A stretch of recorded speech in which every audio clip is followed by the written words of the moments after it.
the fact that if I you, I know. Just that with the age restriction that yeah, limits who can view it and everything else. yeah, is better that. Oh, that's a better system. False glasses. But yeah, it's just better, just in case. Man, Uh, that's the big old light you got on over there. Is that a chandelier? So me, Yeah. nah, it's just the Yo, yo, yo, yo, yo. Get these niggas, let's go. The game full of fakes. Just cause they getting money doesn't mean they not snakes. I would give you the burner, but your hands got the shakes. And the bullets cost too much for me to let them go to waste. Trying to stuff something that can't fit inside the safe. And I got a gun too big to ever fit inside my waist. Am I paranoid? No, I just wanna live. 2,000 busta rhymes, niggas still ain't safe. I've been crossed the line, niggas still wanna race. Not knowing I'm about to put one in your face. Keep all the ones, put hundreds in the safe. Say the load too big, well I need to get in shape. Never knew the plug, I'm the one from out of state. Keep the blue and yellow Kool-Aid, grind my safe. Keep me unlisted as a nigga rise up. I don't want no attention, I like it that way. I like it when it's not so.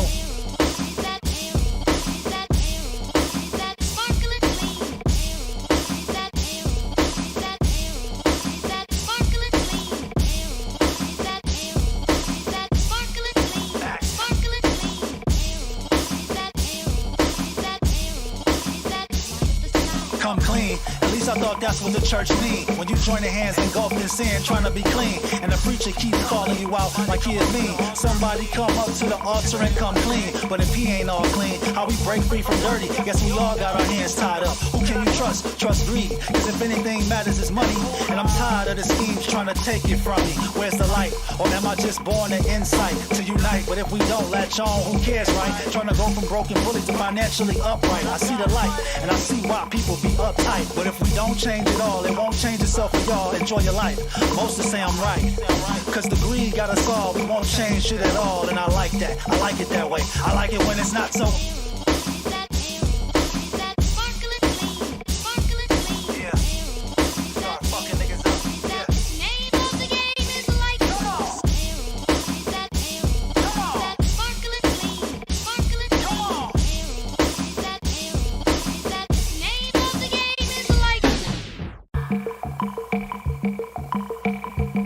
Yo, yo, yo, yo, yo.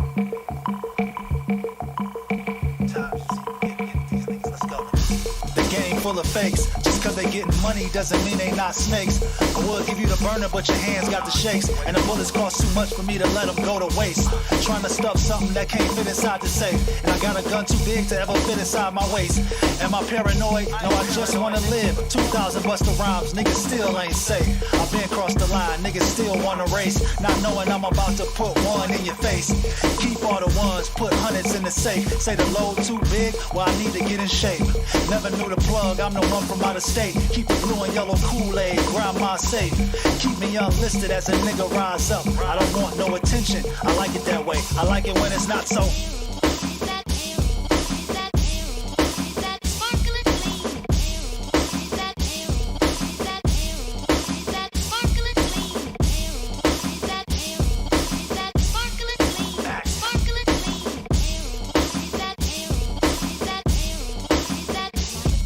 Come clean. At least I thought that's what the church mean. When you join the hands engulfed in sin, trying to be clean. And the preacher keeps calling you out like he is mean. Somebody come up to the altar and come clean. But if he ain't all clean, how we break free from dirty? Guess we all got our hands tied up. Who can you trust? Trust greed. Cause if anything matters is money. And I'm tired of the schemes trying to take it from me. Where's the light? Or am I just born to insight to unite? But if we don't latch on, who cares, right? Trying to go from broken bullies to financially upright. I see the light and I see why people be uptight. But if we don't change it all, it won't change itself for y'all. Enjoy your life. Most to say I'm right.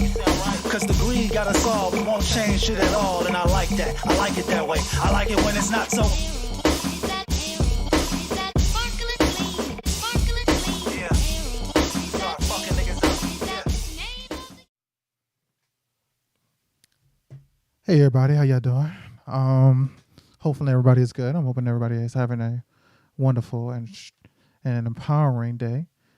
Today has been fantastic moment. And then unfortunately, we did have a few people who passed away, but we don't know who those goddamn people is. I know that the lady from Murder She Wrote passed away. I don't know about that. But with This that, is Potts, dog. huh? What? I don't know her name. 96. Potts died. 96, She was bro. also 96. So yeah, All right. yeah, Tell- that's something that happens. Tell me the truth though. Real talk. Do any of y'all remember anything from Murder She Wrote? I am not gonna lie to myself and pretend that I know other than her face and be like, oh shit, my grandma used to watch that show. That's the only thing I'm just gonna say. I'm not gonna fucking lie about that. Like, you know, it hurt my heart. She was in the original Manchurian Candidate. Yeah. So I don't. I'm gonna say right now, man, and I should have been recording this right now, but now I actually am. There's a lady that 96 years old. She was in Murder She Wrote. JT Jamel. What was her name again? Angela Lansbury. Angela Lansbury. She passed away. I'm getting all notifications on my Sony TV about watching Murder She Wrote. Other than the idea that like my grandma used to watch her and used to watch reruns on Lifetime television and whatever else that used to pop up on, I don't know who this lady is, bro. So I am not gonna feel like really, really horrible about moving on with my life like this. Ladies and gentlemen, boys and girls, bro, she's 96. She's 96. Ladies and gentlemen, boys and girls, people of all ages, my name is History Williams, and I want to welcome you to one of the baddest shows in the land on YouTube, Facebook, wherever you want to get your audio acoustical enjoyment from. Now, if you are watching this stream right now, you are enjoying my lovely face. But if we switch over here to this next scene, look down right there. There is a guy looking a little bit fresh, got the glasses on. His name is JT the Voice. Everybody give him a round of applause. Give him a round of applause right there.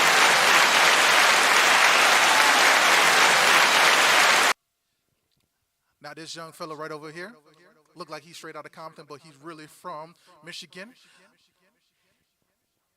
That was a horrible fucking intro. But at that age, no. It is. My man looked like he on the video of Bro 5 Bro. And this is the first cut before they realized that they wasn't going to be done with it. They wasn't going to do it at all. They just going to keep it to the CD. You gave JT such a nice intro. He did. Ain't got no money. The contrast is Ain't got no staggering. Wow. Yeah. All right, I love you, dog. And in the house treatment.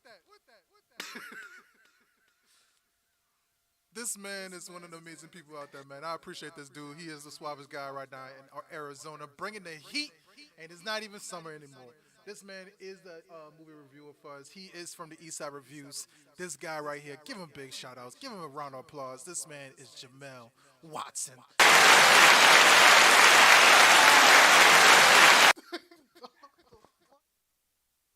The pettiness. Why you did it like that, bro? Come on, man. All right, nope. All right. How you doing? I'm good, bro. I'm good. You do look like you about to do background for CB4. See, Where is the love? no love, Love. no love, Came no in love. to, show some love, but Oh I got no, that horrific. I got that intro, and it's just like, I love you That's how we though, bro. I love you. It caught me off guard, dog. I'm sorry. I apologize. Nah, man. I appreciate you, Jamel. You super dope, man. You super fucking amazing, and I appreciate you. Jamel was actually fucking early, dog. He was on here on time. He was ready before all of us, man. So big shout outs to the homie, for doing that, man. Killing it, dog. You killing it. And also, fuck the videos, dog. The videos on the fucking Eastside Review has been pretty fucking good. I love the one where he talked about my man Black Mask just fucking humming people in the face, and that's what you seen the remnants of Black Mask in the other movie, which is baby boy. But bro, they were fucking stolen on people, bro. Black Mask was hitting everybody with all of the hard questions, just stolen them. And JT, man, how's everything been going? How was your week, bro? Things have been looking beyond That just means he was sick. Yeah, I've been sick.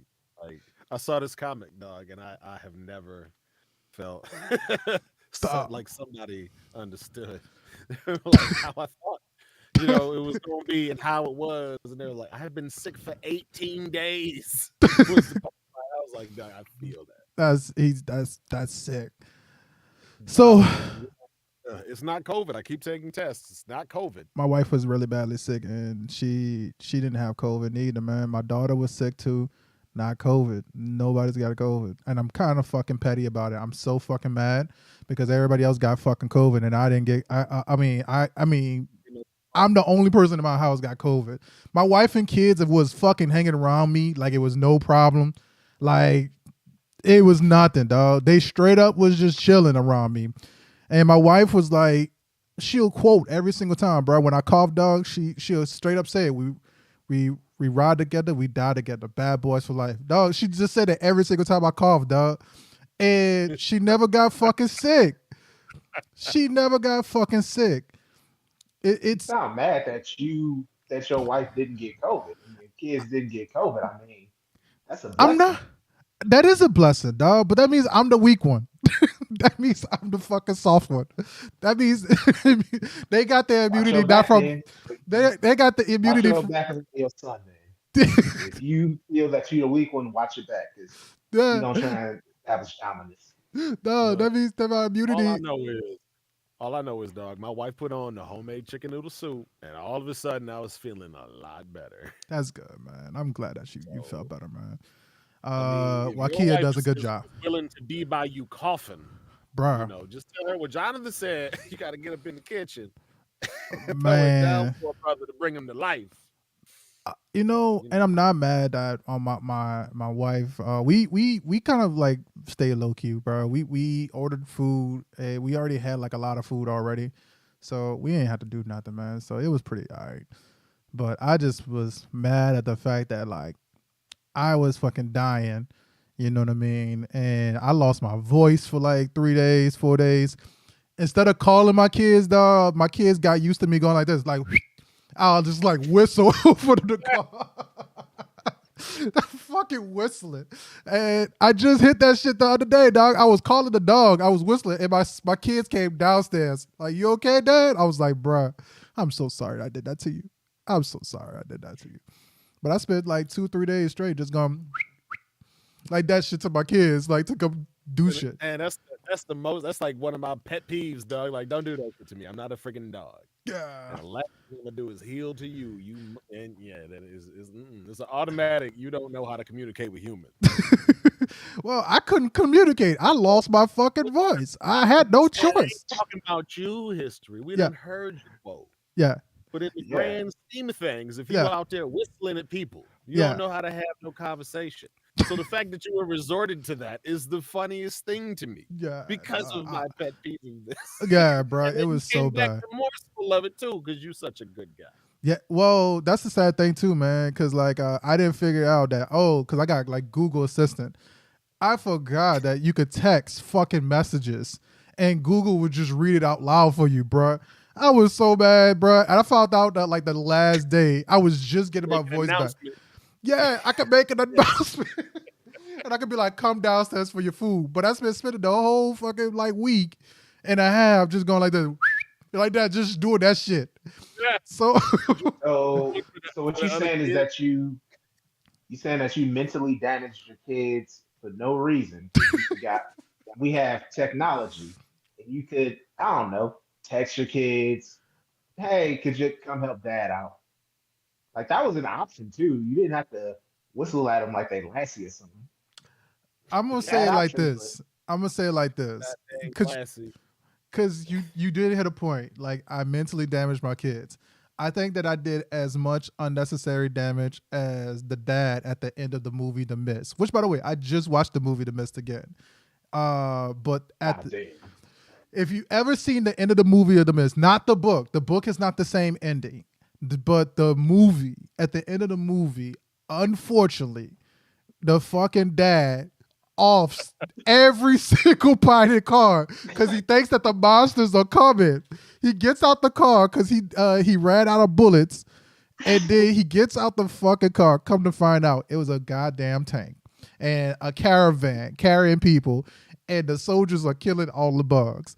If he would have waited, finally came through. Yeah, if he would have waited 5 more minutes, his kids would have been all right. His kid would have been good. That's how bad. I would have been like, yeah. Stephen King. Go sit here. Like Stephen King actually said. Oh my bad. Go ahead. No, I was gonna say that Stephen. Go ahead, JT. My little thing. Just a little patience would have saved a whole lot of drama.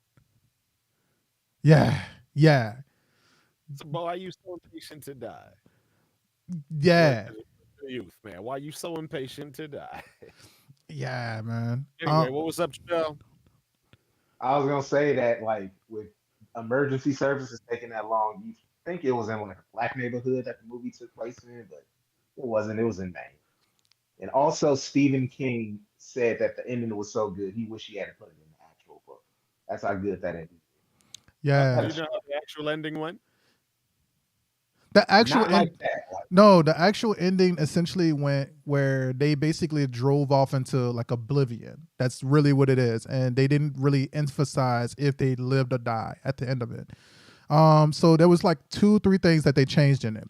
So one of the biggest things in the book, they did not emphasize on the super religious woman that was in there. That was not part of the deep down in the book of it. And the reason being is because the book came from the perception of the actual dad in the movie the whole time. But the book was from that person's perspective, but realistically, the movie had to encapsulate everybody. So, like one part of the movie where the scene where she was praying in the bathroom, that was nowhere near in the book at all. And so, and the car scene, it was not 5 people; it was actually 4 people inside of the actual car at the time as well. But yeah, it was kind of like already implied that the wife died. So in the book, they couldn't get to the car, get to the house because there was like all these trees that fell down in the middle of the road. Whereas in the movie, they got to the house, they showed her actually covered up with the webs, like the spider webs and stuff like that. So she was dead in the book, in the movie. They really said she's dead. And essentially in the book, they just drove off into oblivion. They never really said if they lived or died. It was just nothing. It was kind of they evaporated like mist. Yeah, that's it. It just ended. And so, go ahead. The movie ending's better because that's way more devastating. Like, oh shit, the army people was here, everything's saved, and then, oh damn, I killed my kid. You know the sad thing is, go ahead. What you was gonna say, JT? I would have been successful with the less number of bullets. I'm like, oh, the kid's head is tiny. Just put them together. Nope. I thought the same thing. I fucking swear to God, I thought the same thing. I was like, just put your head next to your kid. He's not an efficient killer. Yeah. He's not. The poor guy with morals and stuff, having a killer. That's a terrible situation to be in. But just hit him in the soft spot. He should have just been like, well, y'all, we rode out here together. We just gonna post up, see what our fate is. Yeah. Oh man. And just talk. I just hang out. What's up, y'all? What do you want to do if you get out of here? That kind of bullshit. Like, I'm gonna wait for a little while. Morning's coming. But like, he shot all the people, and then morning was coming. Well, that was one of the main complaints about the movie was the fact that like they didn't take no time. They just like stopped, and then all of a sudden, I guess we're gonna die. And so if they would have just sat there and waited 5 minutes, because that's all it did. He pop. He screamed for like maybe less than a minute, and he's like, and he jumped out the car. Right when he said, come on, he said it twice maybe. This all happened in the span maybe 3 minutes. All of a sudden, the fucking truck came out of nowhere, which is also the biggest kind of fucked up thing was that the initial mom that was in the shop saying, hey, can you walk me to my house to go get my kids? She fucking survived. She was on the caravan with her kids. So it was so fucking crazy. That movie, the ending, Stephen King, going back into what Jamel said, Stephen King actually said that like actually spoiling the end of that movie is a crime, which I just committed a felony. I don't care. That's a good fucking movie. Go watch the movie. How do we get on the list anyway? Spoiler alert. Huh? What'd you say? Don't we have something for spoiler alerts? Oh yeah, here, man. But it's too late. But spoiler right there. Boom. Spoiler. All right. We see why Aid. That was your spoiler alert. That was your spoiler alert. So How do we get on the list anyway? Like that. oh, because we of the fact just that you got say that I damaged my mentally damaged my kids, and I said about how how unnecessary it was. It was just about as unnecessary as that right there. But I think that's a movie, bro. I honestly, if let's just do it. Like fuck it, man. You mean I say the movie The Mist is an edger. I think the fucking ending would have made it if they would have just been a little bit more of a took advantage of a pace a little bit better. It would definitely been a winner.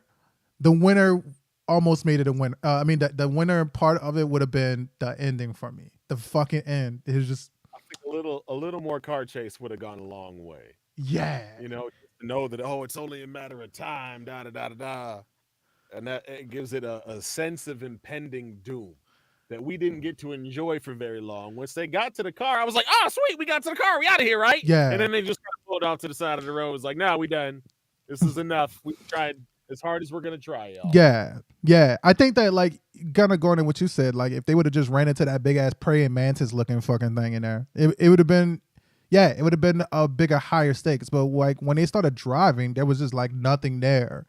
So for the idea that there was nothing there except for just one giant monster that was walking, you mean the idea of doom? Scared of that enough to stop and die? Exactly. Yeah. So what would you get that, JT? What would you get the movie The Mist? Yeah, I think Edgered sounds fair. Sounds fair. Good 7.5, 8. Yeah. Honestly, it was just some pacing issues, and they could have took advantage. I think of more with less individual characters. Just kind of kept it tight. Yes. But you know, like how those small towns kind of feel. There was a bunch of Agrippa mugs up in there. You know, like nobody was stuck in the post office. Yes. Anyway, that's true. That's been true too. Just little like world building stuff like that. I think gives you a sense of we are really here in this small remote town. You know, like I think everything that they should be saying like reminds you of that. Everything should be written in that manner. Now, y'all ain't at my down the street Kroger or Family Fare or what have you. So that keeps it from being just that perfect film. You know what I'm saying? Yeah. But I think obviously reading the book, Stephen King would have built that world for me. So if you like the movie, I suppose I'll take my edger over to the library. Fair enough. I see the only problem is with the version of the movie versus the book is the fact that the movie was supposed to be that the people were the monsters, and the movie the book was the monsters were the monsters. So that's where that world building would have came into place. What about you, Jamel? Yeah, Edger seems fair. It's a problem that happens in a lot of Stephen King movies, which is in pacing, even the movie of his that he directed, and it's pacing. Like the ending makes the movie. Yeah. Like for sure. Like there's some good elements into it, like the mom, them not willing to help the mom. That was a real highlight of me. Of like, damn, that's kind of how shitty people would be in this situation. But yeah, if the pacing was a little bit better, it'd be a for sure winner. But a 7 out of 7, 8 out of 10, 7.5, 8 out of 10. Edger, that's fair for this movie. I definitely agree, man. With that, usually every week we actually start off our actual show with something different. So we kind of gave you a small, tiny movie review, almost a pre historical voices from the East Side pre-summer version of it, where we did an actual East Side review at the very beginning before we did I Say What I Said, and then we did our full feature film review. But right now, we go off the rails a little bit. We say was truly on our heart. I wouldn't say on the we try to stick to our moral compass, but sometimes just shit just fucking tends to happen. So with that, man, we're gonna focus on I said what I said. Now, if you haven't been a part of I said what I said, we say what we want to say. It's in the fucking name, and we take 2 minutes on the clock to be able to actually talk about a pop culture issue that just happened this past week. Now, this week there wasn't really much to go on, so it's going to feel like we kind of repeat a little bit. But there were a couple of things that are all right. I'm gonna let you have your placement on that one then. How about that? How about I take the movie, you take the I say what I said in a couple of topics. Sure. Cool. Let's go with that, man. All right. So we're gonna put 2 minutes on the clock with this. I said what I said. It's coming up. What's the So actually, I got a first question real fast for you. Have you finished up She-Hulk at all? I know that there was a little bit of problems with it, but have y'all finished She-Hulk at all? It's a negative. Should I? That would be a no. All right. I know what you're gonna talk about though. Yeah, I wrote it in the chat, Doug, and I should have wrote it in the wrong chat. I should have wrote it in the Discord. Yeah, dog. Oh my God, it was so fucking good. That fucking not good. Like I'm excited about the rest of the season. Go ahead. History, since you watched the entire season and the finale, can you give us like a brief 2-minute synopsis on the show? Here's my thing. Don't spoil it in case I want to watch it. Yeah, I'm gonna say this, man. It's a show that really, like, my kids. Me and my wife was watching in front of my kids, and we both were kind of like. My kids was like, "What the fuck am I watching?" My son didn't say it, but he said, "What am I watching?" At the very end, because it started off with the old school like Hulk, Bruce Banner, not David Banner, not Bruce Banner, David Banner, Hulk. They had that version of the intro with the old Banner. David Banner, yeah, it was David Banner at one point in time. On the old 70s, Hulk. 80s. Yeah, the old Hulk was David Banner. Yeah, But you know where my head goes to. You go to the rapper, but yeah, that's the first thing, Rubber right? Bandman. Like immediately. Yeah. And so it's not. Yeah, it was David Banner first on the TV show. So they did a She-Hulk version of that, and they continue with it because of the fact that She-Hulk went angry because of the fact that somebody had basically showed how she had a dating life and all this other stuff. So the show is too meta. That's the one thing that I said to my wife. The show is too meta. The show is so goddamn meta that she went after Kevin, aka Kevin Feige, in the actual real world. Bruh, there was a point in time in the middle of the show paused, really paused, and it went back to the main screen like you was looking at Disney Plus. And she was talking in the background. I was like, bro, I broke my fucking screen. What the hell? And then she knocked out like the scene, the window for She-Hulk. And I was like, oh, it's part of the video. So it went full meta. At points in times, it went full meta. There was a narrator talking. Never go full meta. It went full meta at one point in time. So, but JT, you would have loved this, dog. She went into the writer's room and she was like, why do all the shows end the same exact way? You know, and every superhero has daddy issues. We have Iron Man, we have Captain America, we have all this. And she was naming all of the problems with the MCU. So the show was too goddamn self-aware. And so, but it felt almost like. See, now that's something that's not really, it's lampshading. And yeah, it's addressing a problem without, fixing. It's like, hey, well, obviously this is a problem. Yeah. We're commenting on it. So it's okay that we continue to kind of have it. Yeah. Even the show said, go ahead. Yeah. Over meta. It feels to me like if you are at a bar grabbing a woman's ass, talking to a different woman about how sexual harassment in the real world is so bad. Yeah. That's like you. Oh, but I'm commenting on it, so it's okay if we don't do nothing about what's actually going on. even though I'm the one doing it. That's what it feels like. And so my issue with this particular show, She-Hulk, I did not know She-Hulk was a meta type of character. I never knew that to be her history. Jamel? And I think there was some self-awareness, and not quite to the extent of What they show Deadpool. yeah.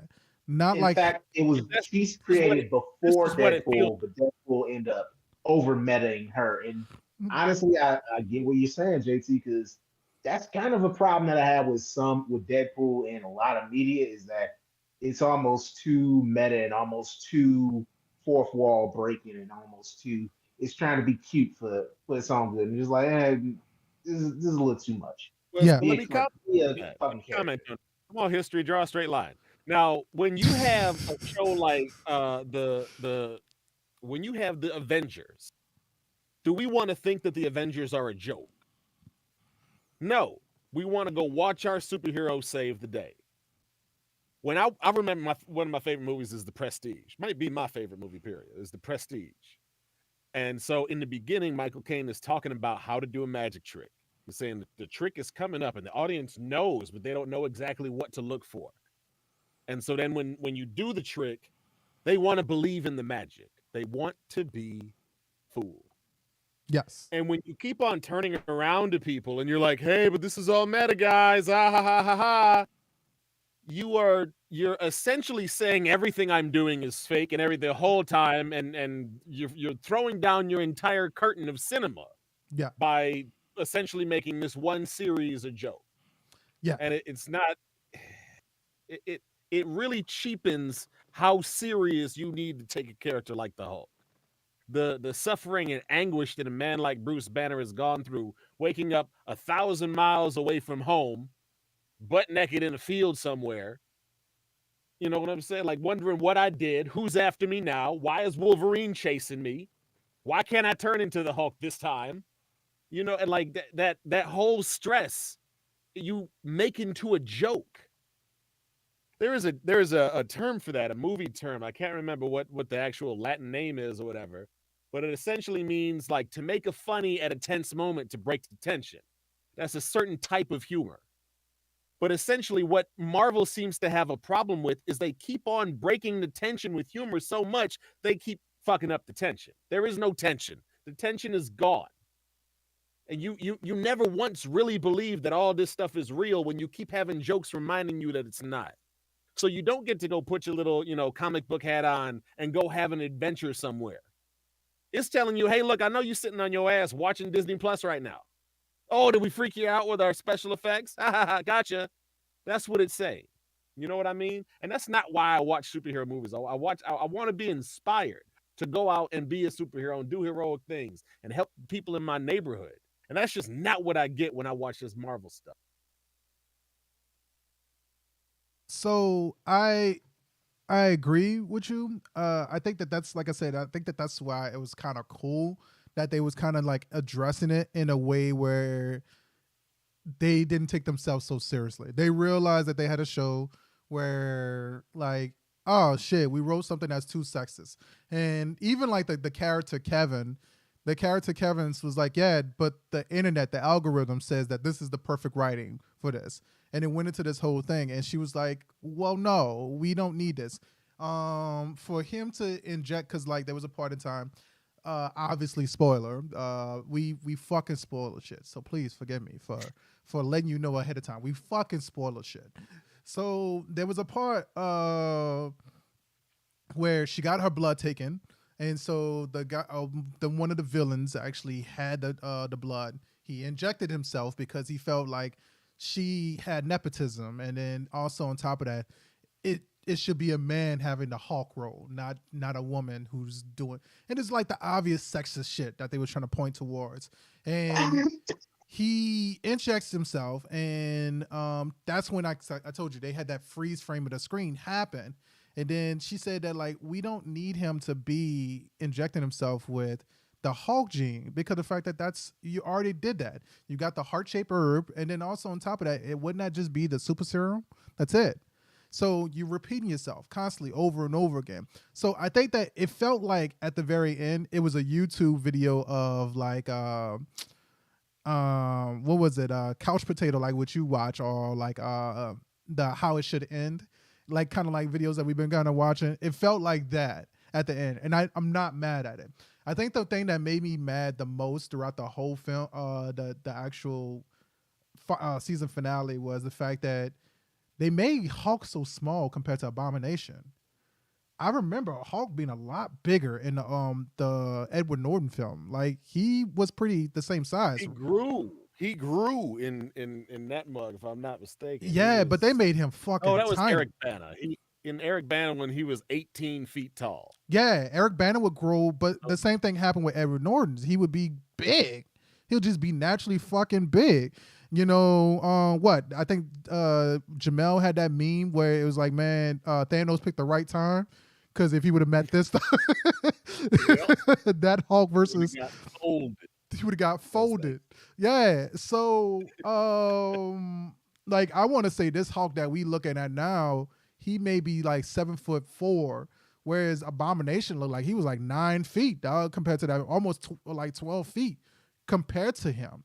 So I just didn't like the height advantage that they had with it. But the part that I wrote in the chat was they announced fucking Scar, which is Hulk's son. I fucking freaked the fuck out, though. Which is Hulk's son. Yeah. Not Bruce. Yeah, Hulk's son. Yes. Y'all see where I'm going with this. Planet fucking Hulk, y'all. That gift that was floating around the internet might be canon. Yeah. I'm so fucking happy, I like dog. that sound. Dog. I don't like that sound. They ain't never gonna explain how. Hey, go ahead. Finish what you said, JT. Jamil. No, it's something that I kind of wonder about now, in like the original comics with Scar. So, like, how old is he supposed to be, and how long? Like, because do Hulk does Hulk, his gamma genes accelerate growth? Because Scar is like grown man size, but clearly Banner and Hulk were not off planet long enough to have like an adult child. So it's probably going to be explained away it's probably been addressed in comics in some dumb fucking comic booky weird way, but that's something that's never made sense to me. I think if we're getting a Planet Hulk or a World War Hulk, it's cool that we're getting more Hulk material, because the Hulk needs something to expand his world, not just be a side character on She-Hulk. But Planet Hulk it's a dense story, and there's a lot of setup between that and World War Hulk, and it's just like, will they be able to pull this off in 20? I guess this is going to be what, for 2030 or something like that. I don't know, but I think the announcement itself, and reveal, it's cool. That's all I can get you. Yeah, I think that we can't look at this universe no longer in the aspect of like it's happening real time anymore because of the snap. The snap puts us after 5 years. So, well, even with that, if you say, so let's go back to Thor Ragnarok. Yeah. He was off Earth that was in 2017. So he was off Earth for like 2 years.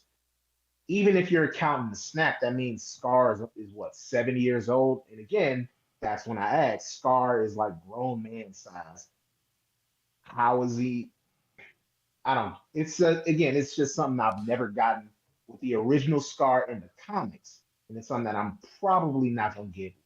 Well, if the Edward Norton version is canon, then that would mean he was like 2007, 2008, man. So he would be like a teenager. Scar is off planet. Hulk fucked someone off planet, and Ed Norton Hulk has never been. He didn't. That's go true. into That's space true. I would definitely say that. Yeah. But so what year did Avengers come out then? Avengers 1 came out in 2012, Age of Ultron came out in 2015. That at the end of that, that's when he moved off Earth, and that's when he went to Sakaar. And the events of Thor Ragnarok are said to have taken place 2 years after Ultron, so roughly 2 to 3 years. So even if he was there for 3 years and say he had a baby year one that he's there, the oldest that kid can be is about 8 years old. No, he'll be about Maybe 15. He'll be 15, including Snap. 15. He'll be about 15. The snap only moved time for 5 years. Yeah. So if we're talking about it happened at 2015, if we're talking about real time, and that he went to Age of Ultron, then that means that like he would have been had a kid. Like the kid would have at the oldest would have been 15, in between like 15 and like 13. Bro, the math, your math not math. All right, so no, because if the movie Age of Ultron happened at 2015, if that's real time, that was 7 years ago. He'd be 12. Okay, if we're being generous, since that was 7 years ago. Okay, yeah, go ahead. At OZB is 12. It doesn't matter. OZB is 12. That is true. It don't matter if it's real time or not. If it is, then they'll show you when they play the movie. Be like 2023. Oh, that's this year. It That's don't true. matter. But also, you know, I realize I'm applying logic to an illogical thing. Yeah. It's just something that I'm. I think that we and also on top of that, we can't make that argument because think about Groot. Groot is technically a teenager and he's fucking sprouting like crazy. But you mean, he's a humanoid plant item. So, with that, man, first I say what I said. It looks like the argument. It looks like Lupita is not going to be Black Panther, even though it keeps hinting at Shuri. But not Lupita. Fuck. Letitia, right? Letitia, right? Yeah. But it's going to be Michaela Coel. I think I'm going to say that correctly for her name. Michaela Coel, the character who's going to be Anika. She may be Black Panther. A lot of the advertisements is showing a lot of her, a little bit more. So it might turn out to be a swerve instead of actually having Shuri be Black Panther. It may become Michaela. So this is for you, JT. How do you feel this swerve may turn out if it comes out that it's not? I am going to wait and watch the movie. You're going to just wait and watch the movie? I'm not going to speculate on shit that absolutely doesn't matter. When I but can just what wait. if? What if? We got a whole TV show called What If. Hold What on. if? Ain't this coming out in December, yeah? The Black Panther movie? Black Panther 2 comes out in November 11th. That's next month. So I could wait a month or I could spitball now. Look, I don't know what's going to happen. I already agree with you. Recast Black Panther. There needs to be a Black Panther in the MCU. He's a vital figure. You're fucking up the MCU if you don't include him in there and you jacking up representation. Just say it. But, you know, if they can't have no king black brother man up in charge, they probably going to try some other, you know, empowerment type of stuff. So we can probably expect a little tokenism depending on how bad Disney wants to use this character in their upcoming IP. This is the problem. I don't even look at it like what makes a good story anymore. It's what's going to friggin' sell. That's the problem. You can't even think about this rationally anymore because Disney has monetized how everything is viewed. Just tell me a good story. That's all I really want. But they wasting so much time trying to be, you know, trying to be dainty with some issues and stuff. They don't talk about stuff. They talk like stuff is there. You know what I mean? They talk about stuff. They don't talk about it. You know what I mean? They don't talk among the stuff. So I don't really think anything dramatic is going to happen. I have very low expectations going into this film. I mean, that's to say from the storyline. Now, what I do expect going into this film is some powerhouse performances led by Angela Bassett. I don't know who's going to try to steal the show, but I already am very excited to go see her. So I hope she's the next Black Panther.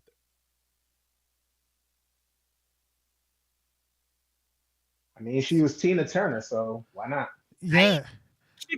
She left a good job in the city just to come over here and whoop your ass. But she never lost a minute of sleep because she got a private jet and it turns into a limo. Mm-hmm. I mean, there was. Tell y'all about that dream. Okay, we go hear that shit in a second. There was a couple of like Snapchat videos from like actual journalists that was saying that like we actually are being swerved for Angela Bassett because it would make the most sense, because who would have taken over Wakanda during the time that 5 years period happened. So it was still been under the family of that. Shuri was gone, T'Challa was gone. So who would have took over Wakanda during that time? And the door is supposed to be able to like protect the actual royalty, and the royalty family in that time would have been the Queen Mother at the time, which is Angela Bassett's character. So it makes sense that she would have picked up the mantle per se, but this doesn't take place during that time. And another one of the speculations is obviously like the face paint from Black Panther. And you see that face paint now on the actual Black Panther helmet as well. So there's a couple of speculation, but I'm gonna leave that up to you now, Jamel. So what do you feel? Maybe your speculation. I'm asking you a different question.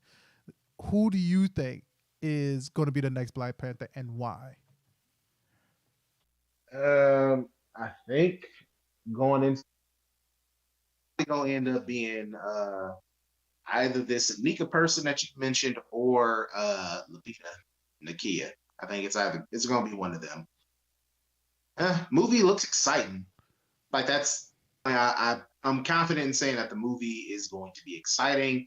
It's gonna be interesting seeing Namor on screen too, and the Mayan influence that Namor is gonna have. That looks dope. Riri Williams has never been particularly one of my favorite characters, but she could be cool in the movie. But yeah, I think it's gonna end up being Lupita. I hope. I don't want Letitia Wright to be Black Panther. I think she's kind of risky.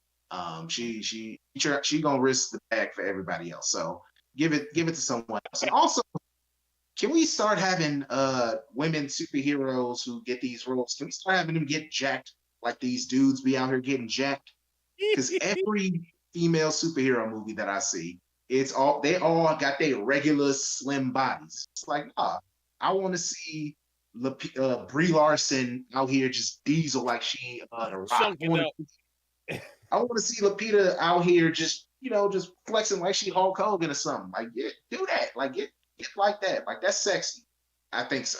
Man, that'd be sexy. Like, yeah, have buff at Wonder Woman. Why she ain't as buff as she can be? She at Amazon. Have her be out there fucking flexing like she's Scott Macho Man, doing all them old fucking poses. Yeah, just do that. I want that. Dog, you fucking wild, bro. All right, man. Go ahead. It's true. Go ahead, man. What'd you say? No, I said it's true. Like, we never see the women actors in these superhero movies get jacked like these dudes. You can see Paul Rudd, Chris Pratt, fucking Chris Evans. Everybody just gets swole for just super swole. And all the women just regular body out here. And I'm just like, oh, you could at least let fucking Brie Larson be Android 18 out here and just flexing on them. Get like that. Like that. Like, why not? Like, why not? Ben Affleck was swole as shit when he was playing Batman. I think Gal Gadot could be out here just swole, legs size like fucking like just legs thick as hell and just all muscle, just like that. I can't fuck with Gal Gadot though, because like she was actually part of the Israeli army, dog. So I can't say nothing. I would say the closest one will be Florence Pugh. That would probably be the closest one that looked like she was close to being like a little bit buff, but that's about it. But yeah, that everything else is questionable. But me and you, Jamel, about a year ago now, we had this conversation, and I think that we wrote a better fucking movie. And I think that one of the parts that me and you actually talked about was, I think I brought it up to you, it would make the most sense in the world to make Riri an actual spy for Wakanda. What say you, JT? Who is Riri? Riri Ironheart. That's she's supposed to be the one that takes the mantle of Iron Man. So she was. Yeah. So I think that, and I told Jamel this, I think that it would have been smart a long time ago. Before they announced it, I was talking about Riri Ironheart. And I said that like Riri Ironheart should be a Wakandan spy. and say that she was actually going to spy on fucking they sent her out there to spy on Iron Man because of the fact that he was just making these like headways and stuff like that. And I think that like one of the conversations came up about her being from Chicago. That was like a big thing. People wanted her to be from Chicago because that's Chicago representation and stuff like that. But it would have just made more sense to me. Why does this man create all of these things? Because of the fact that they sent out people to spy on the relations going on during the Watch riots. They sent out all these other Wakandans for all this other shit. Why not to monitor who was a person who's arguably the smartest man alive? All right, cool. So I'm reading up on it right now, man. Oh no, it's okay. So with that, First power, genius, intelligence. yes. This sounds like a real good. I remember reading about her. I never read stuff, so I should probably get on that. Yeah. See what Prime got for the graphic novel. Fair enough. So, like going off of what you don't pretty much what you know a little bit of right now, would it have made more sense to make her a Wakandan instead of actually from Chicago? No. Why is that? What does it benefit if she's from Wakanda instead of Chicago? Somebody's waving it, raising their hand. It was big shout outs to y'all, man. Thanks a lot for actually raising your hand. But the reason why I think that it would have just made more sense, it would have been able to actually explain why she was connected to the actual storyline. Because my biggest thing that I've always said is that like, Shirley never met too many of these damn Avengers other than just that cat fight. That's about it. She never really met too many of these guys other than that one cat fight, and then the one time she took out the jewel from Vision's heads. At least fucking T'Challa had some type of relationship and connection.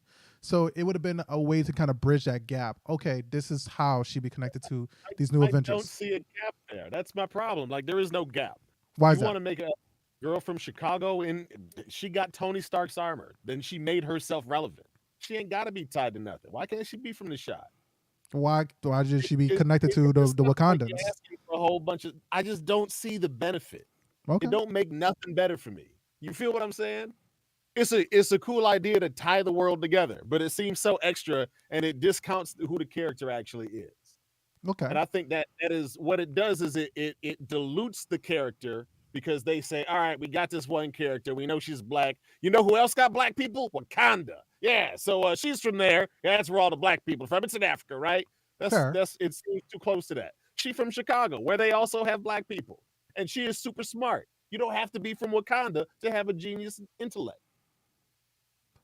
Fair. So yeah, no, I thoroughly reject your theory and submit my own. I support that. I support that you have your own opinion. I think that it would have just made more fucking sense. But with that, Jamel, what about you, buddy? What? The Riri Chicago Wakanda thing? Yeah. What's up? How would you make sense of the connection between Riri Ironheart and Wakanda? See, that's the only reason why JT said that shit, but that's all right, bro. You see, he intentionally got up and got a hat for this shit, right? That's okay though. That's okay. You realize that Jamel is wearing the correct hat because of the fact that Chicago's always going to be second place. But with that, okay, Jamel, for me.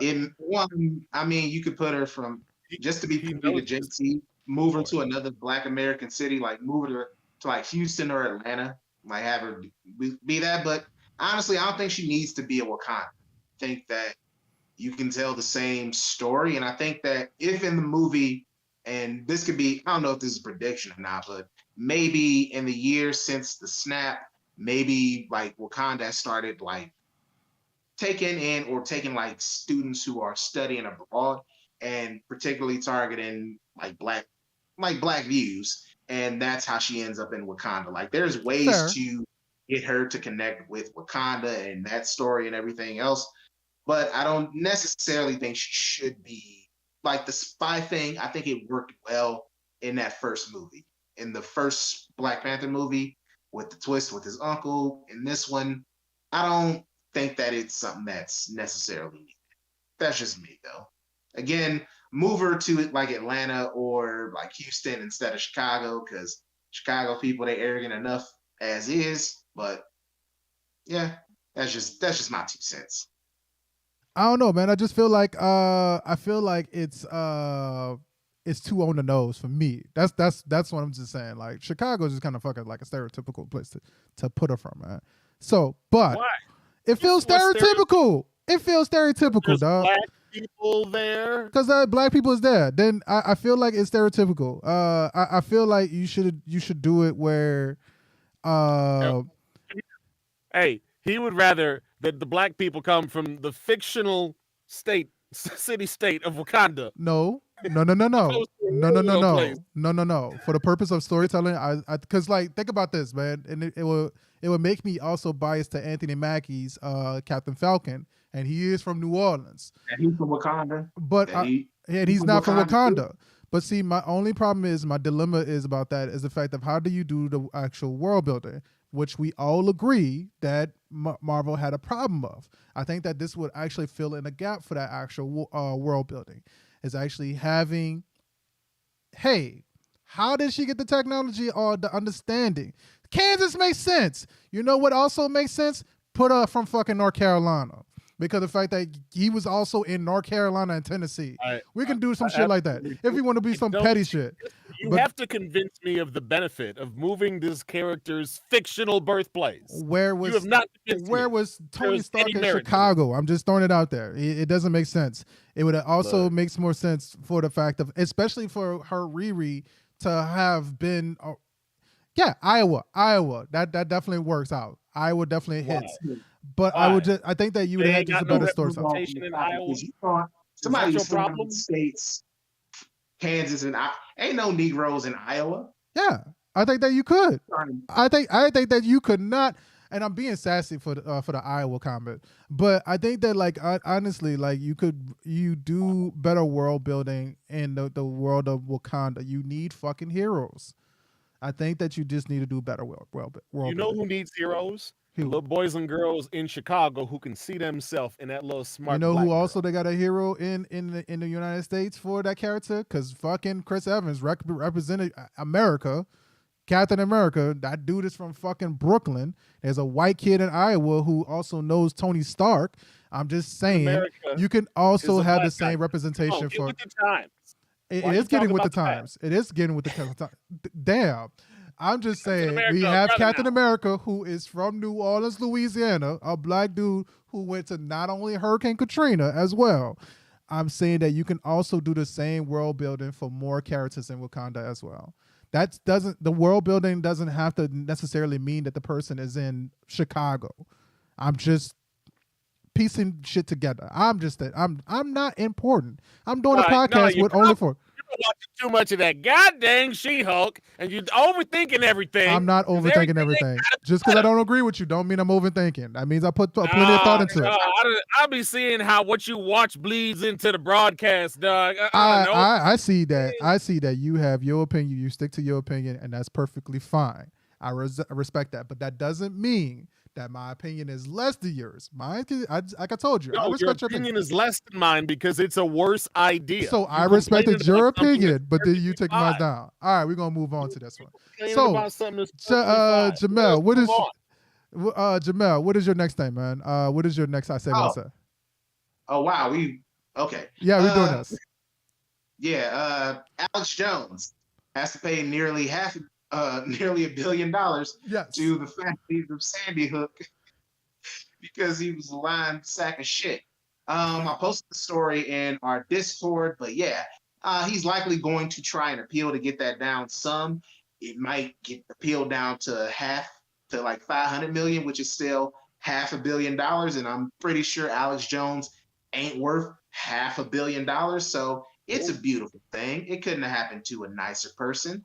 It's one of those things where it's like, yeah, karma. It does exist. So JT, picking it off with you for the first question and give him 2 minutes.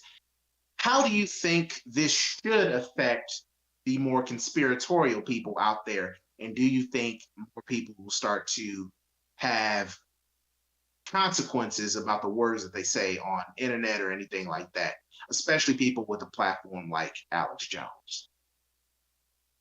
I hope and pray that's the exact point. I don't want anybody to make a living off of saying somebody else's sorrow, somebody else's empty bedroom and cold spare bed, which used to house the laughs of their loved ones, their offspring, their own flesh and blood. I don't think that you should be able to make a living saying their grief is invalid. So, I mean, from the bottom of my heart, fuck you, Alex Jones. But, you know, I know he's supposed to love everybody, but he can go to hell. And I'll just be sitting there like, dang, Jesus, you're going to have to be sad on that one because I won't. Nah, you can't do that to people. And I absolutely hope that they are crucifying him financially so that other people do not have to go through the same bullshit that he brought on these families of people who are victims of a school shooting. Hey, it is a miserable existence if that's how you make your bread. And I hope that he has to pay every last cent. I hope he has to stay in business just to pay off these people. I hope he works for them for the rest of his days. That's what I hope. And I hope he's an example to any other knucklehead out there trying to talk about some nonsense. We got so many people who are volunteering to go watch these election polls because they think there's going to be fraud, because they believe that BS Trump was spitting. So I'm absolutely hoping that this whole hammer is going to come crashing down, and they're basically saying no more bullshit. You got no evidence for this stuff. You will shut up about it and let people move on. I'm so tired of hearing the name Trump, but he's still a problem in America today. And I hope that it's going to make people like him and people like Alex Jones and people like Sean Hannity who like to talk bad about Joe Biden for loving his son. I hope it'll make him be quiet forever. All right. Well, history, keeping on this same topic, and you can get ready to put 2 minutes on the clock for you. Alex Jones does have a lot of connections in different media, particularly with one Joe Rogan. Now, I don't think we should be in the business of telling people, hey, don't associate with them. But do you think the results of this trial should make people a little more cautious about associating with an Alex Jones type? And do you see maybe Joe Rogan distancing himself a little bit from Alex Jones now that this trial has concluded? I admire LeBron James and his brand for like the barbershop. Now it's gonna make sense when I explain this in a second. So Kanye West just got in trouble about his anti-Semitism speech that he made with P. Diddy, and the shop was supposed to do. They did an interview, and Kanye doubled down on the shit that he said, and then also the White Lives Matter. And when he did that, not only J.P. Morgan dropped Kanye West, but then also on top of that, the shop, instead of actually airing the interview, they're going to get rid of the interview. They're not even going to air it because of the fact that they don't want to be associated with that type of brand. But yet and still, we have TMZ, we have Larry King, not Larry King, David Letterman, who did his My Guests Don't Have Needs No Introduction. Several other people who gave a platform to this person. And his reason being because of the fact that they provide clicks, they provide money, they provide financial backing. We know that Donald Trump says some off the wall ass shit. But yet and still, Fox News, even in Grand Rapids, a former radio host, his name is Justin Barclay, or formerly known as Puddin', he supported and played the fuck out of Trump's interviews, even though one of his main demographics was 104.5. Mostly was people were looking for 104.5 because it was one of the few stations that played hip hop music in Grand Rapids. So realistically, your demographic didn't support this. So you're still playing to this conservative side. So do I think that people are going to disassociate from him? No. I think that because of the fact that we're gonna still have people like Alex Jones and so on, they're gonna honestly keep continuing to have platforms. So Joe Rogan's gonna keep doing interviews with this guy. All right. Next Once question. you've been called a liar, I don't see no reason to talk to you no more. Once you got found out, there ain't no reason to communicate with you at all, because the way that you're gonna try to explain the world to me is tainted. So there ain't even no reason to get my thoughts, my ideas, my pictures of how our area looks like from you, because you're a liar. Throw the whole dude I away. stopped fucking with him the first time he mentioned that, hey, this might be a hoax. I never would have associated with it. But he gets views, he gets clicks, And you know what happened? They started putting cameras in the schools, and that's how we got the whole Uvalde Sheriff's Department fired. I don't think that like you should be automatically like saying that because a person lied. Yeah, they lied. But we still supported the shit out of Anthony Fauci when he came up and with this whole COVID virus. And doing the vaccines and stuff like that. Forgetting how he fucking treated people a part of the LGBTQ during the fucking AIDS epidemic. So I think that like some people can redeem themselves and make themselves a little bit better and do something that could be beneficial for us. And I think that like sometimes you do need the devil to be able to do the devil's work. So I think that it's case by case, but in the case of Alex Jones, obviously he definitely needs to be held accountable for the shit that he said. So I would say hold him accountable for the shit that he said, man, because maybe because we can't take away the product, man. He produces money, man, and especially if he can afford fucking almost $1 billion in fucking payments, man. Fucking congratulations to that guy. I would say that he's fucking winning in the aspect that we gonna sit there and say that this man owes everybody almost $1 billion fucking dollars. The judge must have knew his paycheck looks fucking nice. So with that, I think that he needs to be punished for what the fuck he said. I don't know if he's gonna ever be thrown away. He's a shitbag. Let's just accept it as that. You have to make the distinction that Alex Jones was basing sales on lies. He made money off of telling lies. Nike does it all the time. Nike does it. He knew it. Who does it? Nike does it all the time. Gucci does it all the time. All these people that say that we got top-notch properties, they do it all the time. We're providing information. Fox News do it all the time. CNN is guilty of it. So people make money off of lies all the time. There's no reason for them once they have like you have been caught telling lies. Ain't no reason to talk to people no more. Sure.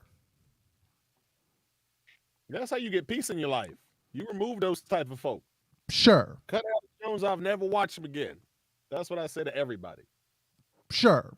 I just don't think that that's going to be a possible like thing to do, because if that's just going to be the same thing that just like people said about like Donald Trump, you might have a person as a politician that comes in right behind him, do the same shit, but just be smart about it.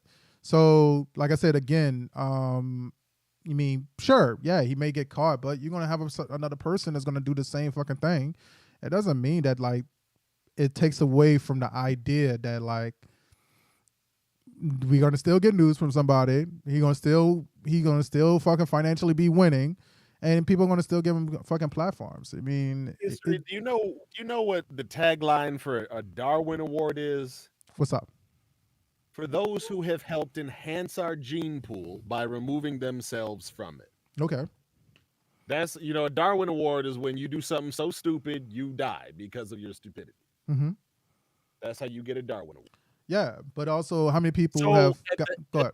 Ultimately, when you have people telling lies, they are polluting the digital airwaves. Mm-hmm. And we need to enhance our digital airwaves by removing them from it.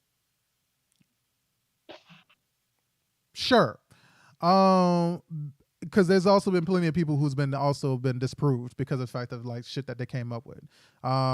There was people who have been accepted forensics actually for fucking like crime We fucking like said that it was next gen forensics, that like we're gonna look at dental work, people biting and shit like that, especially when it came to like in the case of what's his name, not John Wayne Gacy, not Ted Bundy.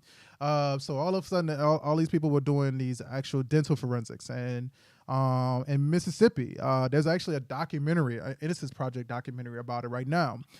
This guy thought that he was renowned in the East Coast and the South for his actual forensics, and come to find out, he's been imprisoning fucking multiple black people because of the shit that he's been doing.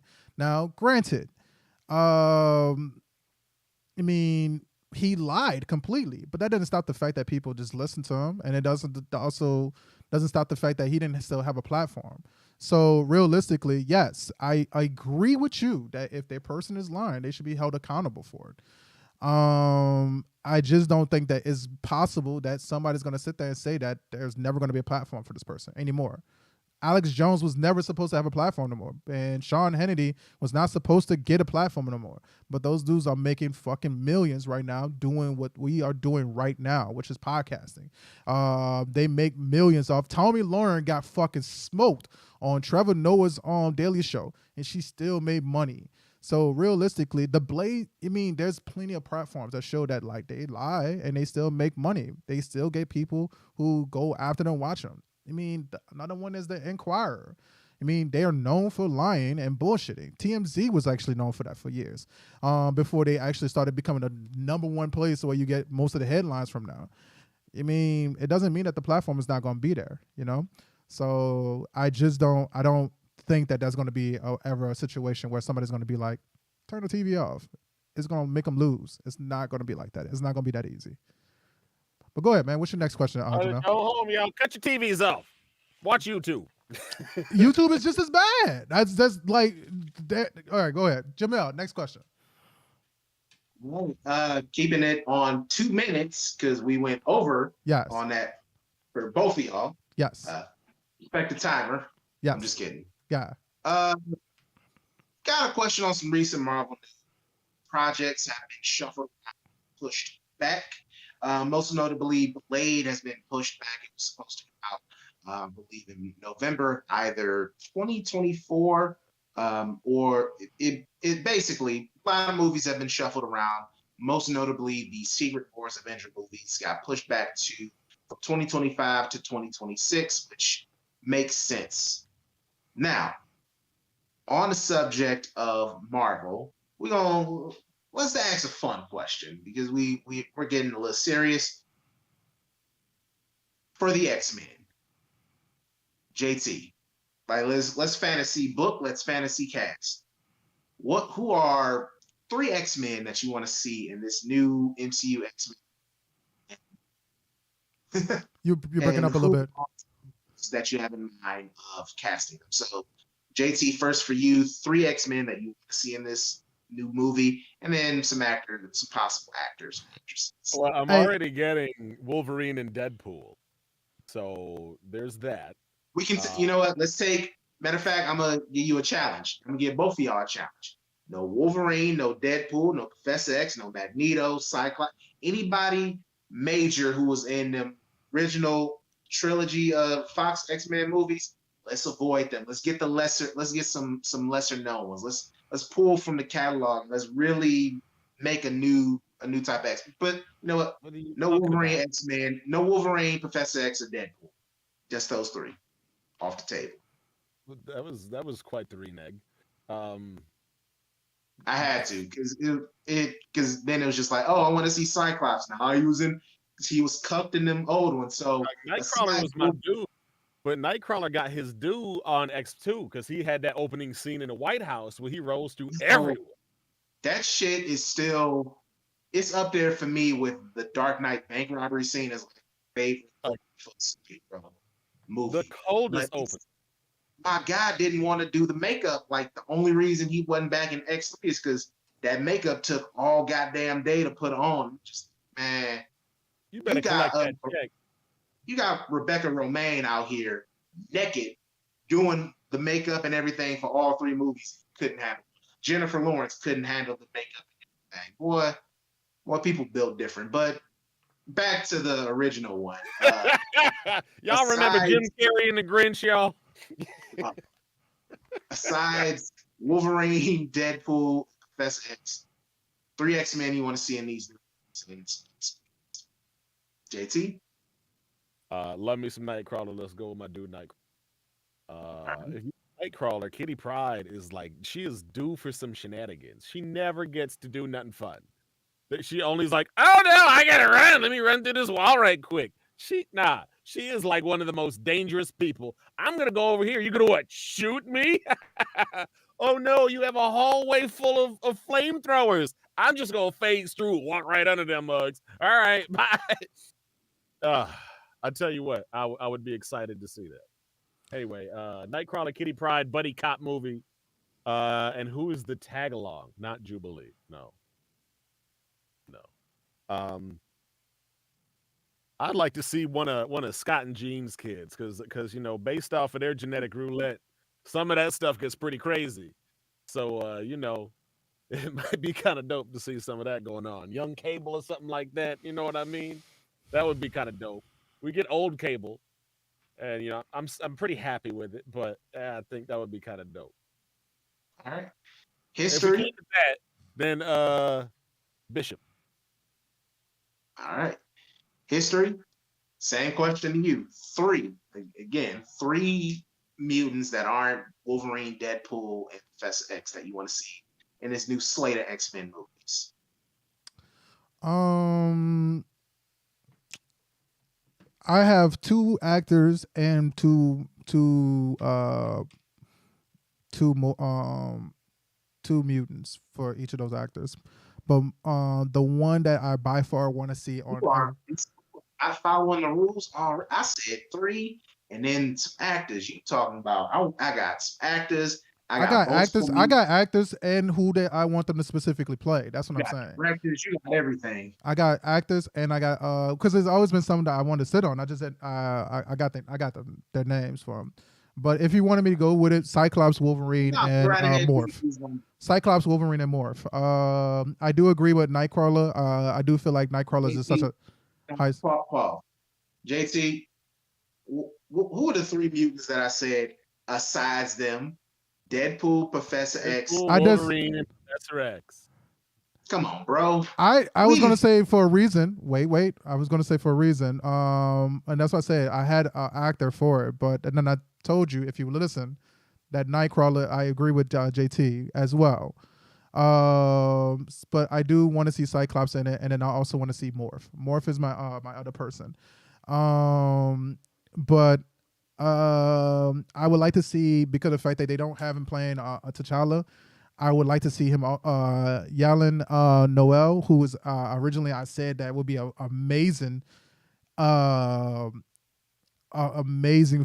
T'Challa, but now I think that he'll make more sense as a Cyclops. He'll be a good character for Cyclops.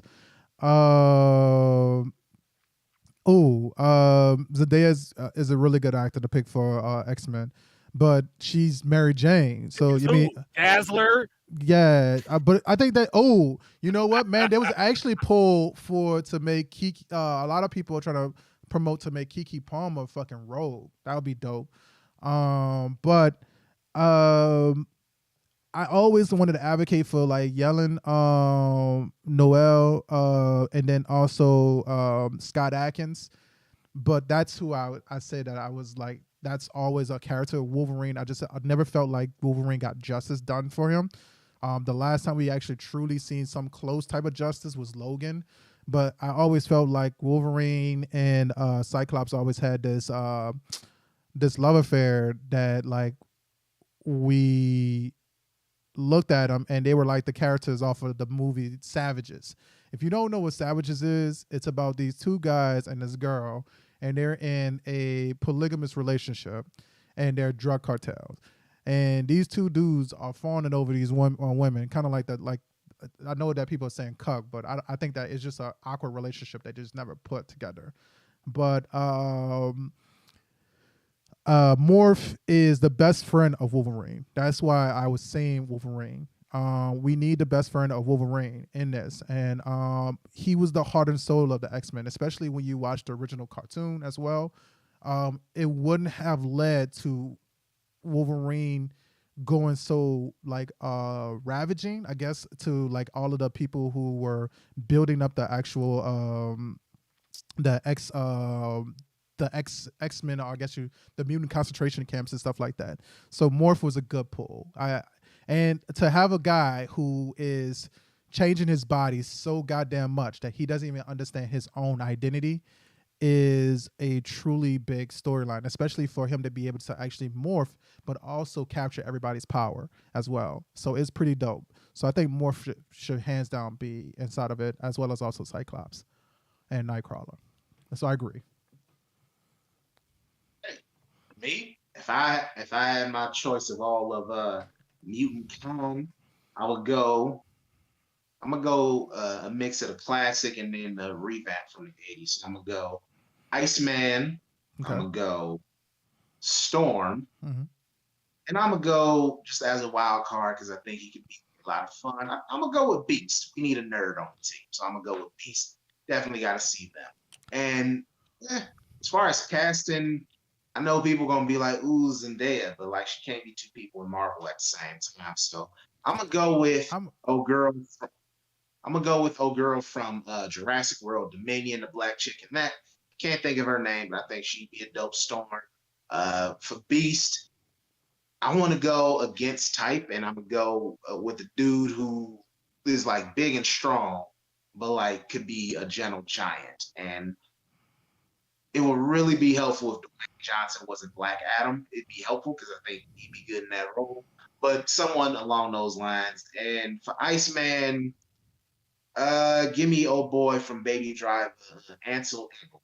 I think he'd be pretty interesting Iceman. Let's fuck around and do this then. Let's twist it around. So none of the main big six. So I going double down on what you're saying. Not Wolverine, not Cyclops, not Professor X, and Jubilee, Rogue. None of the original like cartoon characters. Who would you like to see? Well, Jubilee was in the cartoon, so I'm saying none of the original cartoon characters. Let's go with that. So who would you like to put inside of there? Oh, damn. JT, you go first. Give me a second to think. I'm sorry, I was reading up on Ironheart. What's up? We're building our we're building the X-Men cast out. So 3 more X-Men that you would add on to your team for. Well, really like Storm, and but not, she's original. She's original on a cartoon.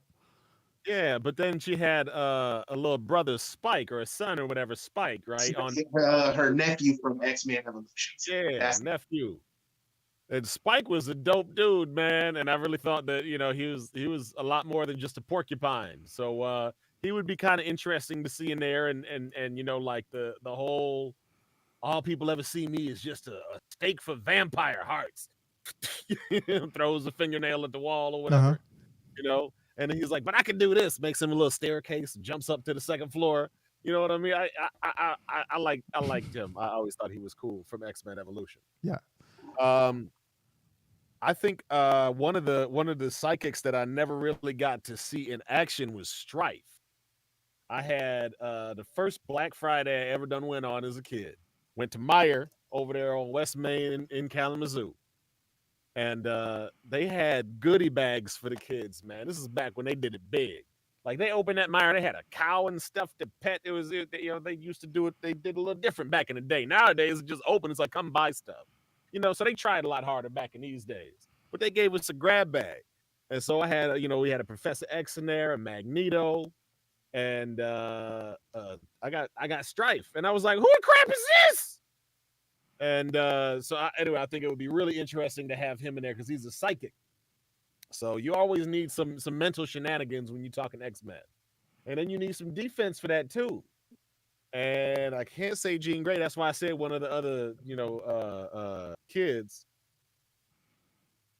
But man, I think it would be cool to have the mutant Magneto's daughter, Scarlet Witch. That would be interesting. Throw her in there, be like, "Hey, we got a broad. It's not crazy." She thinks her life is more than just for offspring. Yeah, what can we do with her? The other one's gone now anyway. She due for a recast, right? Yeah. So I think that would be pretty dope. So I would say if Squad. I repeat. think I got my six. Go ahead, Jamel. So since we're not doing anybody who was on the cartoon as one of the main cast, I'm gonna still pick Iceman on the team. Fair.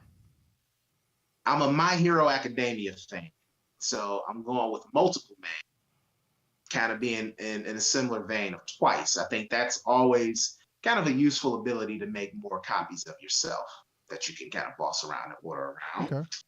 You'll need some female presence on this, and since Rogue is off the table, as well as Storm, and I wasn't gonna pick Jubilee anyway, I'm gonna go with Psylocke. Psylocke can also serve that similar role as a telepath on the team. So we got Psylocke, we got Multiple Man, we got Iceman. We're gonna go with another OG, like from the comics, X-Men, Angel. Angel has never been given his due in comics, and we've never seen what he could do on the big screen. That's what I meant. He's never been given his due on the big screen. We've never really seen him in that capacity. So I think why not add him onto the team? Did you ignore X-Men Apocalypse, Jamel? Yes, I did. Both of them people was in X-Men Apocalypse. Yep. I did ignore that movie. But I said the cartoon, so I'll allow it. It deserved to be ignored. Damn. I ain't mad at you for that. No. So we got Angel, Psylocke, Multiple Man, Iceman. Ooh, like Legion would be too much. Like Legion, you might as well just put him on a TV show. He'd be too much. But I will go with another female character, Wolfsbane.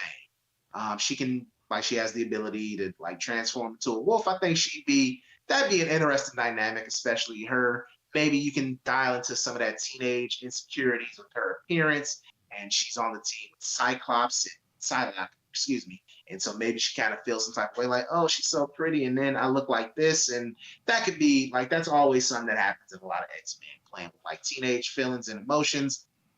Last but not least, damn. The sixth spot is tough, but I'm gonna go with Dazzler. Why not? Why not have an extra ass girl in the house annoying the shit out of people, trying to be a singer and everything? Not Jubilee. Yeah. Dazzler, yeah. Anybody but Jubilee. That is Jubilee. Dazzler and Jubilee are two different people. Yeah, sure they are. Did you know, and before history goes into that, Dazzler was actually going to be the very first Marvel movie ever released. Look it up. Like, just look up Dazzler movie. It's kind of an interesting glitter story. cannon budget was off the charts. It was in like the late 70s, early 80s, so would have been perfect for her environment. She would have been like a disco star. Yeah. Right in the face. Oh, microplastics in my tear duct. Yeah.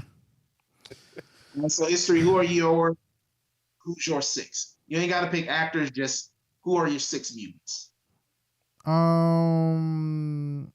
I'm gonna say, if I'm gonna say all for six, Generation X. I think that like they never really got their due diligence. They were supposed to be the next generation of superheroes. Most people think about X-Men Evolution as the people. So for example, like Spike and X-12 and everything like that from those shows. But there's a guy on there. His name is Sync. And literally his ability is to be able to actually replicate anybody's ability. And there's another character. Her name is Blink. She's a teleporter, but she can actually mass teleport. So whereas like Nightcrawler always had like a limited teleportation ability, maybe one person at a time, Blink can actually mass teleport a group of people to different areas. And she can actually teleport to the point where, from what I remember, she can actually go back in time and go forward in time as well. Kind of like the Umbrella Academy in that way. And then there's another character, their name is Penance. And this is the female Muslim version of Superman. She has super strength, a flight of invulnerability. a couple of good like abilities, man. So like she is a fucking powerhouse, and you cover a couple of demographics in it, man. You cover a person that's not only like Muslim, you got an LGBTQ person, and then also on top of that, you got a black male character as well. So you got a couple of characters that's pretty like diehard hitting characters in that.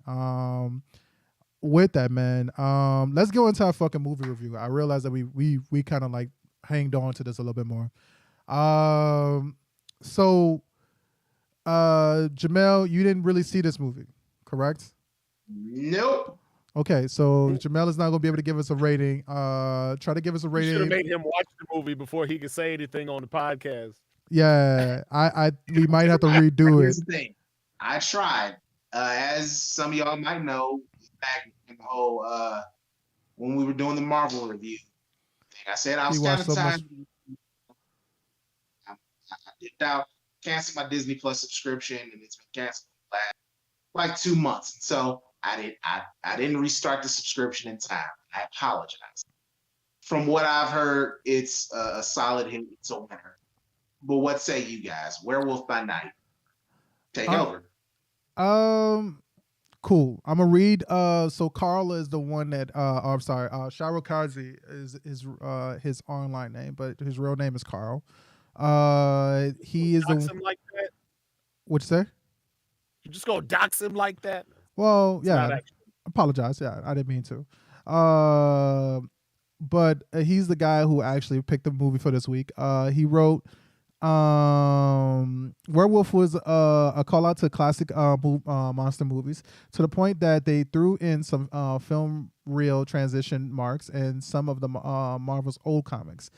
They followed the Monster Hunt movie formula and threw in some Marvel goodness, and it was a good time to put out a flick like this. Side note, this might actually be one of the first MCU movies with the most blood on screen. Okay.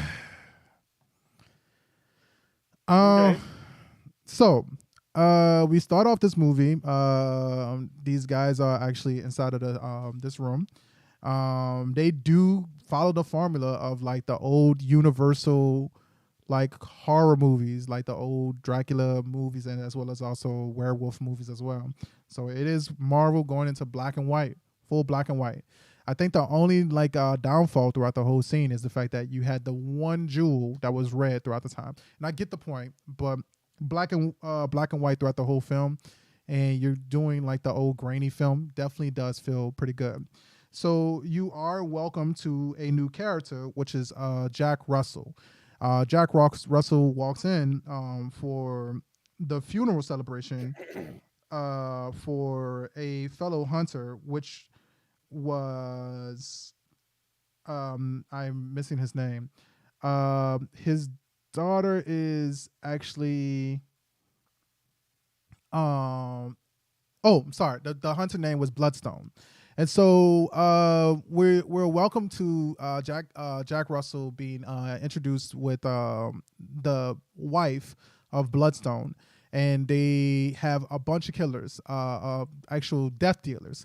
Now that was the first thing that I actually thought was a good call out to Blade, because that was they call the actual vampire hunters were death dealers as well. So you have all of these monsters around, and Jack Russell was around the room, and they had trophies of all these different monsters. And they asked which ones did he fight with Bloodstone. And the one that he pointed to, he said that I fought a lot of times with that one, which was actually a vampire, and it was like a Dracula-looking vampire. Did you get to see that that scene, JT? Yeah. Yeah, it was probably the most interesting little yeah. You know? Yeah. It was one of the few times I was like, Yeah, they really was pointing like, hey, we're about to do this vampire shit soon. And we later on move on to we find out that there's a competition to get the new Bloodstone. The daughter is disqualified because of the fact that she left the dad, and initially she was supposed to inherit it, but now she has to basically earn it again. And they got to do this competition. And between all these death dealers, they have over 200 kills between each other. And so they go into essentially a labyrinth, and they got to find this beast. Now, the bloodstone, when it's attached to the beast, it makes the beast actually weaker, but it makes him more angrier. So that felt like another nudge to the idea that, like, oh, we're going to make a kind of a Hulk-like character itself. We keep moving on towards the actual characters where they actually are now starting to go and hunt each other in between it. So we start off with the actual first fight between apologize.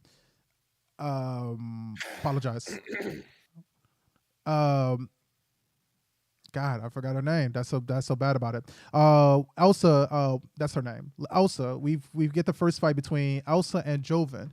Now Joven is this Irish guy. He swings an axe at her, and he's hunting her down, as well as also this other character, which is his name is Simon. And we have this like life or death fight scene with her, and we do have our first colors in the scene, which was actually Simon getting his actual arm cut off through the scene. And you actually do see a lot of color when it comes to that. What I mean by that is a lot of blood. So sorry for wrestling reference. There was no color because the whole film was in black and white. Most of it. With a crappy grain filter that had the little pock mark in the same spot in the screen for the whole movie. Fair.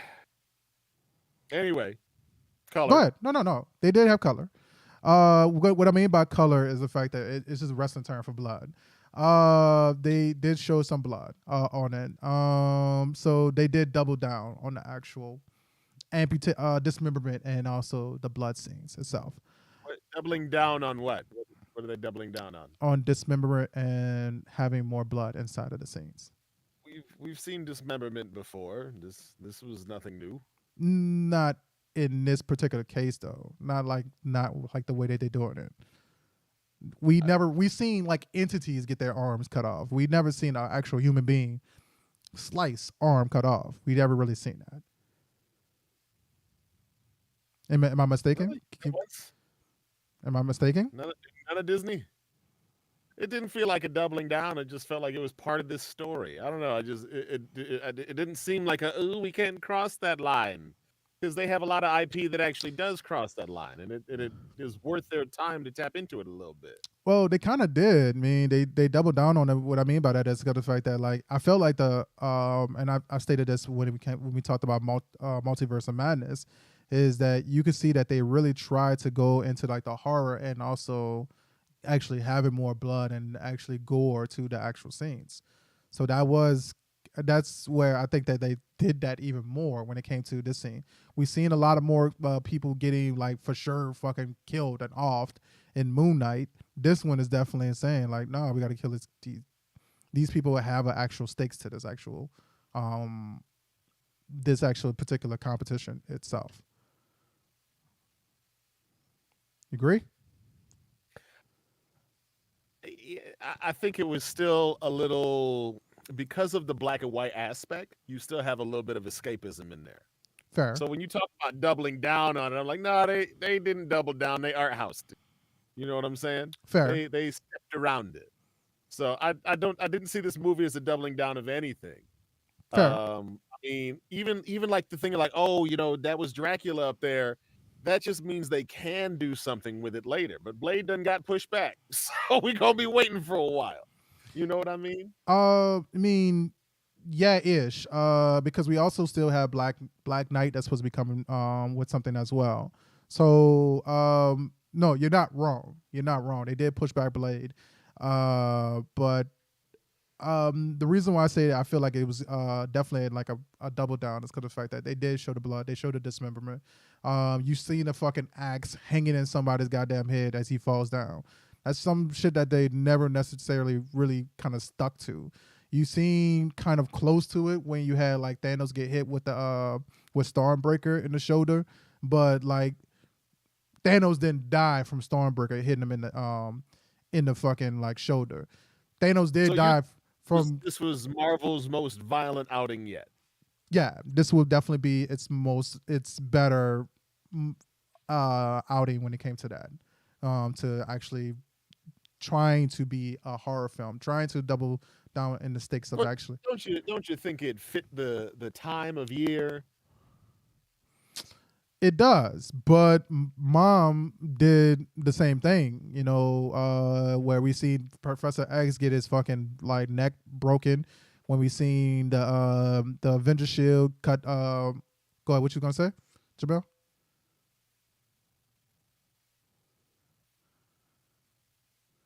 No, I was thrown off when you said multiverse. Yeah, Multiverse of Madness. I Didn't told you. actually see the shield go through Peggy Carter. We only You see the saw blood. it, We saw the blood. shield Yeah. fly. We saw her body, and then we saw the We saw whatchamacallit though. We seen your boy. Thanos did get his head decapitated in game. Yeah, Thanos that- did get it, but I mean that I will definitely say that it was kind of like yeah. So with that, man, I felt like it was a good outing, man. I felt like it was a good fucking movie. The big twist was that Jack Russell was actually friends with this actual monster the whole time.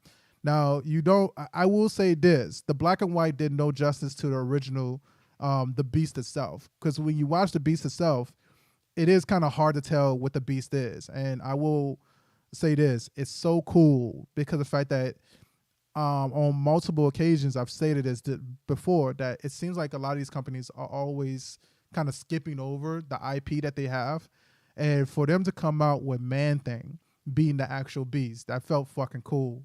That felt cool as hell. So if anybody doesn't know what Man Thing is kind of like a swamp creature, and it was a nod to Swamp Thing itself, which is DC's property as well. He does have like this power to basically kind of incinerate things and also grow items, kind of like Groot as well. So it definitely felt like a cool fucking nod to that as well. Can we talk about it for a little while though? What's up? Best part of the movie. That was a really good. Best part of the movie was Ted. Ted stole the show, and I was actually quite bored until he showed up, and bored again until I wasn't, man. I wasn't bored with the movie. I thought that the movie felt good, bro. I felt like it took advantage of its time. It was slow pacing, but it took advantage of its time thoroughly. I think that it did move slow at certain points, but I think that was what they were going for, because that's what original like old horror movies were. It wasn't really necessarily about the aspect of we're going to see the person die. It's the fact of how the hunt happens. And that's what essentially happened with this one, man. That the hunt definitely was on when it came to this Beast. I do find it funny that you had this character who did remind me of Moon Knight though, as one of his personalities, where he was just this clumsy kind of like ditzy kind of character that was still very intelligent and kind of like weak in his mindset, because they had a part where he had to throw a bomb to a wall and the bomb just kept falling off the wall itself. And I was thinking like the whole time, man, there's a crack, just put the bomb in between the fucking crack. So it felt very ditzy at that point in time, but I would definitely say that like the part is definitely when Ted grabs your boy Jack Russell from the bushes, and then Jack goes, he pats his head and he's like, oh, it felt fucking kind of like, oh, okay, we should have saved that to the end. But then we actually got the actual werewolf at the end. That was the finale, and that felt fucking cool. That felt really cool. That felt cool. My dog trainer side came out of me though. Throw bows, man. That's all I'm saying. What you say? Ted throws bows. Ted fucking incinerated a person so goddamn quick. Bro, he's incinerated your girl so goddamn quick, man, in that movie. But I will. Ooh, that's another part that I wrote down for a note, man. Is that I actually remember the fight scenes. How many of the fight scenes do you actually remember?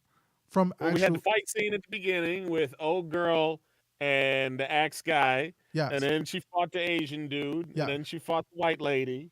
And then we're actually backwards. She fought the Asian dude first because she put the fucking spike in his neck. And yeah, but she fought the guy to get his axe. yeah, And to get to then that point, took the yeah. axe to chop the other guy's arm off. So Yeah. So yeah, you're right. She did fight Joven first, and then she got to Simon, and Simon went to reach with his like little claw fucking like scorpion get over here kind of thing, and she cut his arm off with that. And but that was kind of like an intense moment too, because we were like, man, how do you not get caught in that situation, man? Because she hid it in the bushes, and your boy was like with a fucking spike in his throat, and she was covering his mouth to keep him from screaming. Like that was a pretty cool like fucking scene, man. So it doesn't make any sense to me to have a whole bunch of monster killers, Yeah, gather them up in one place, and then thin your whole herd out. Why I don't understand why you're doing this. It doesn't make any sense. No sense to me at all.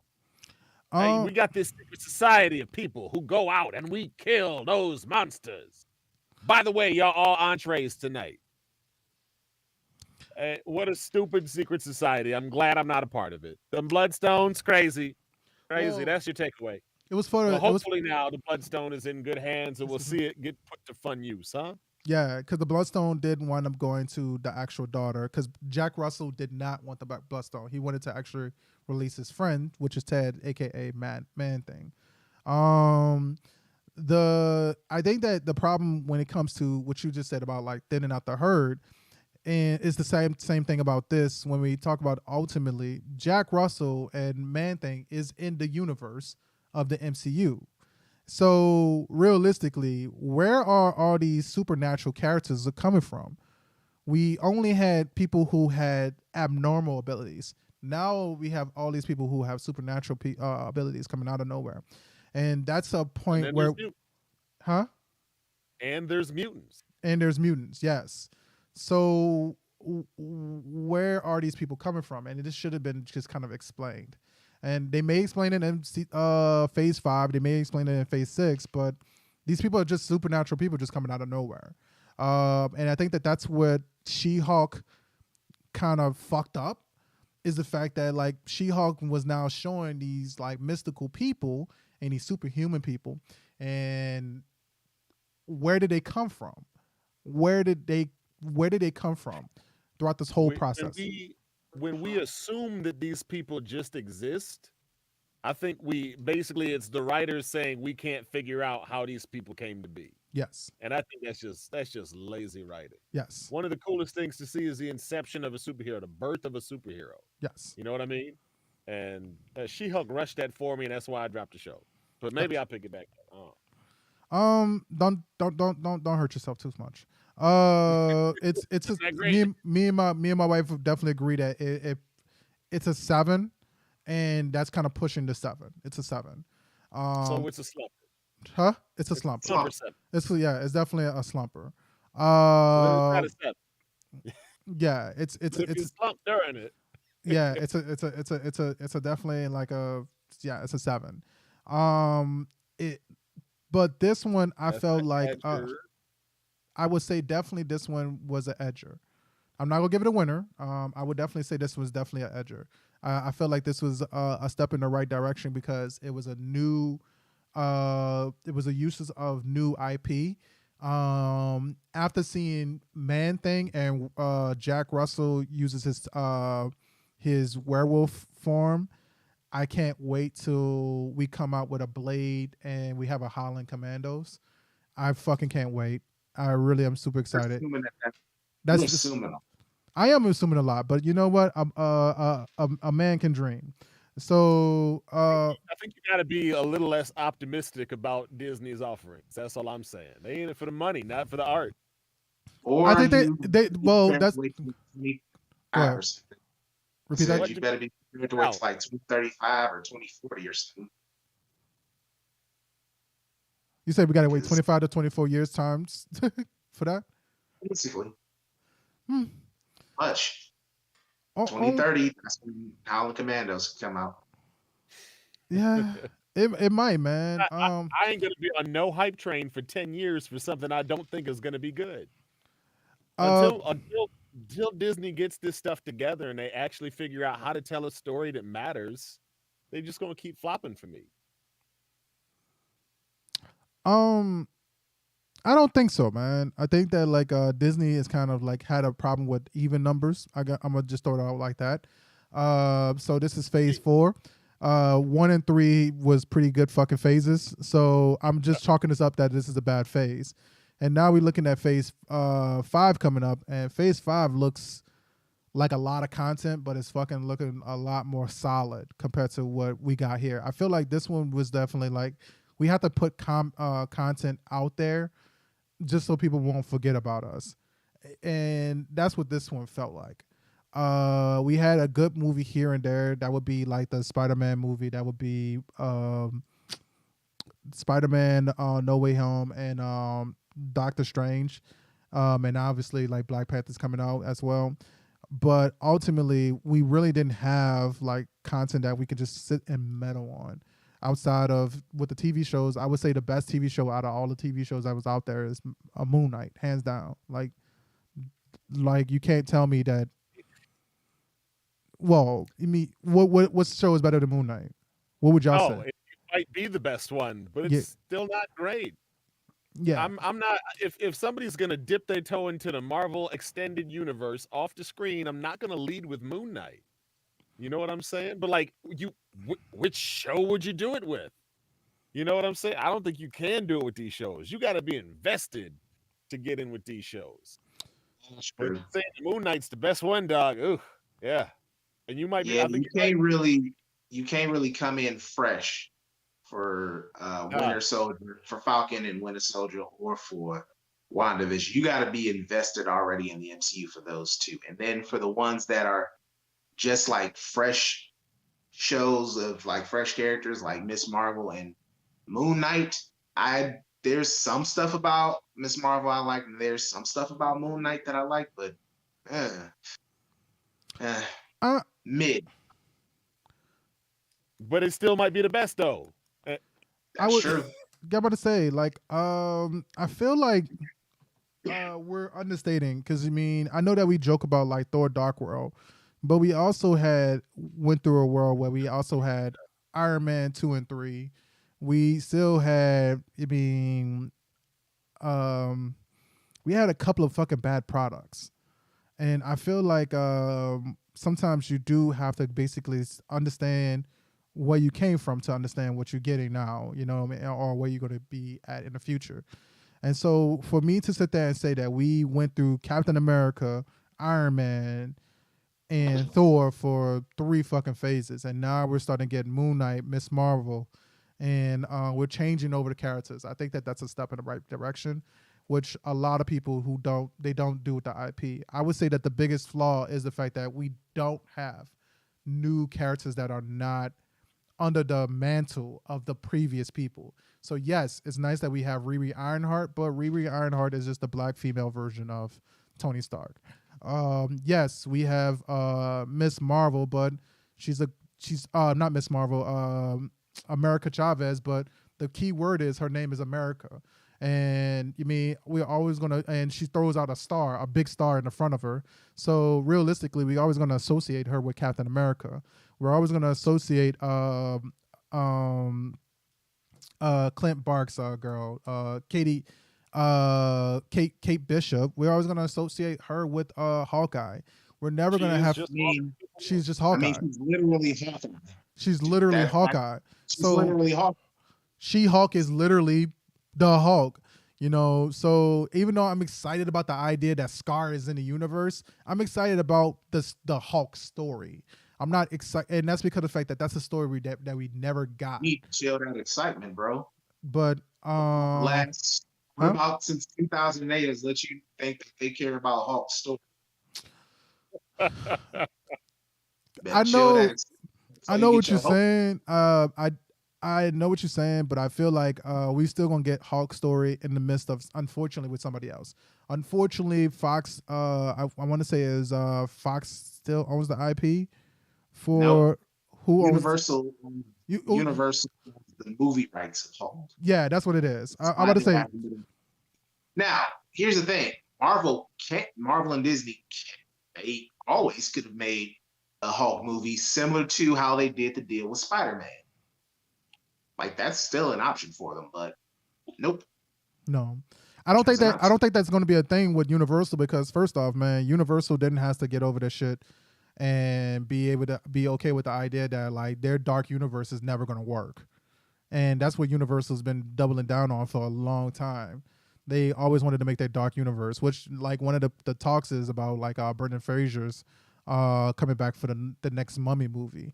You know, so I don't think that they want to get over their dark universe, and they will also have to be able to understand that we're in the business of MCU, you know, and that's what Sony has like bowed down and did is they. Yeah, that don't.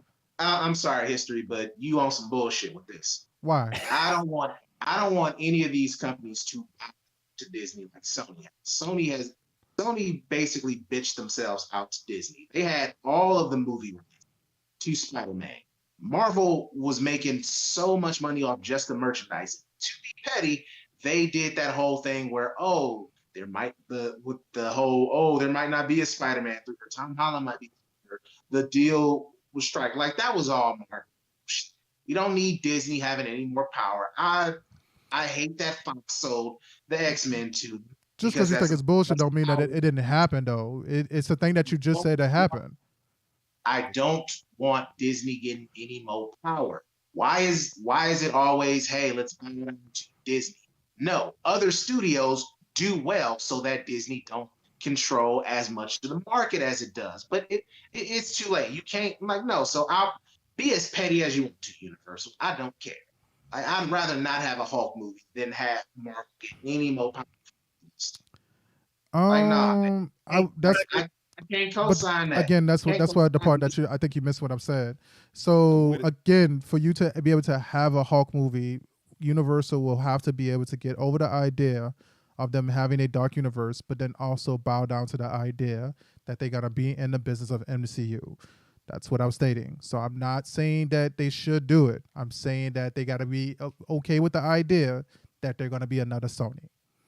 So it's not me saying I'm on some bullshit. It's just the fact that I'm stating on the fact that's what happened with Sony. So go ahead. What you was gonna say? Universal is a lot more stable than Sony is when it comes to putting out content. So that's also probably. I didn't mean to knock step on your toes, anything like that. I'm just saying. I thought the point that you were going to was, hey, dude, the Sony. Nah, Sony has had a track record of not being able to start up franchises. Like every franchise that they have, it's in the shitter, basically. Like Men in Black, non-existent. Like that was their only other big IP, and they haven't really been able to create anything else. And so that's why it's beneficial in a little way for them to work with Marvel and to bow down to them. But for a Universal, they really don't have to do that.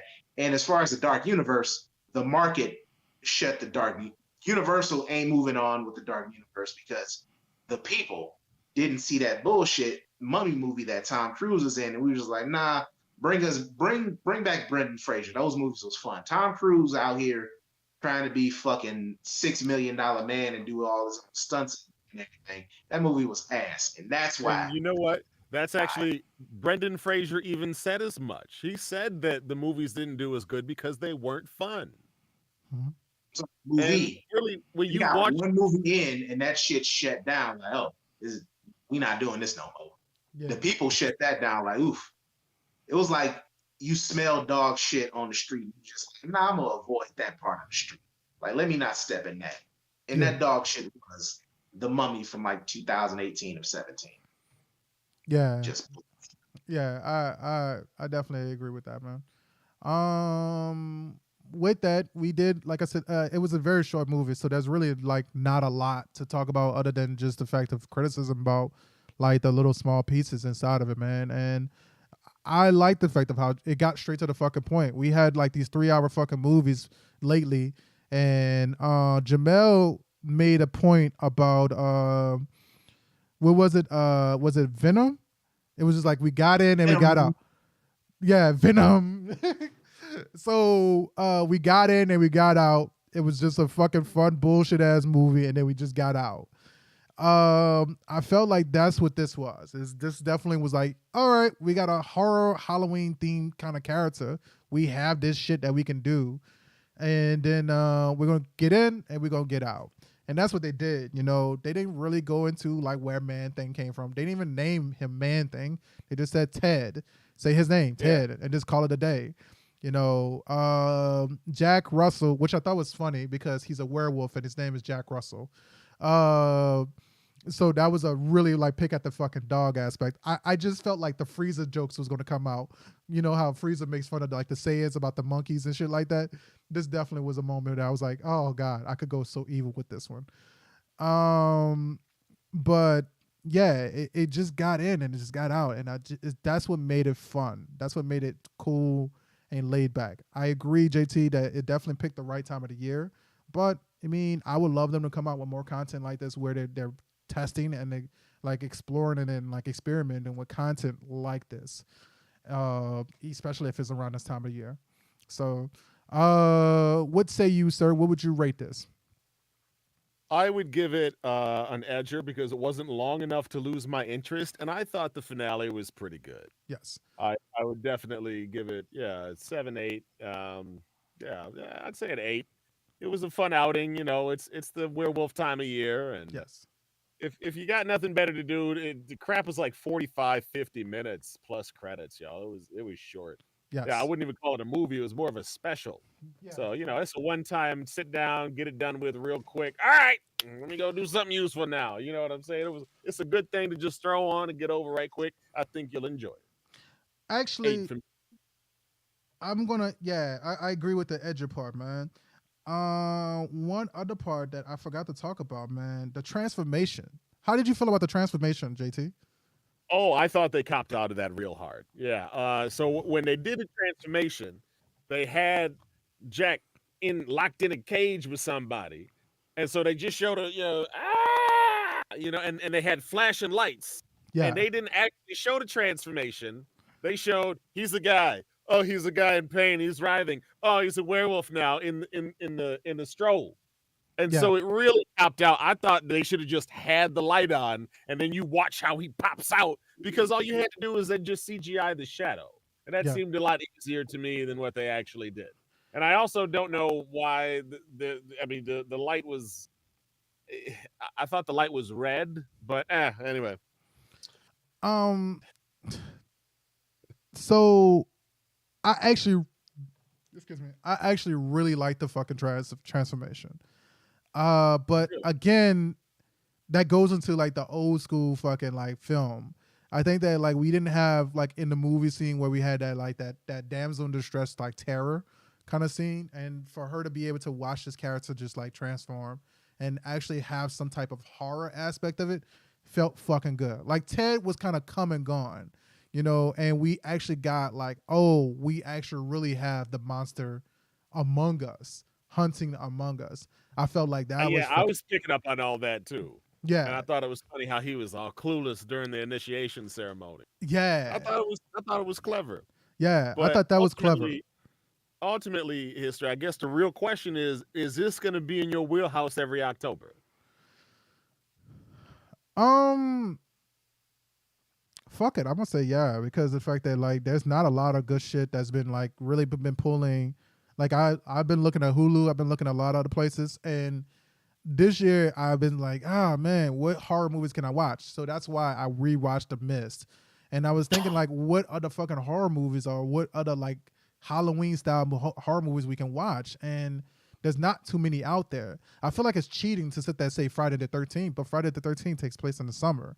You know, obviously you're going to say Michael Myers and Halloween. That's a pretty good pull. Nightmare on Elm Street, yeah, maybe, cool.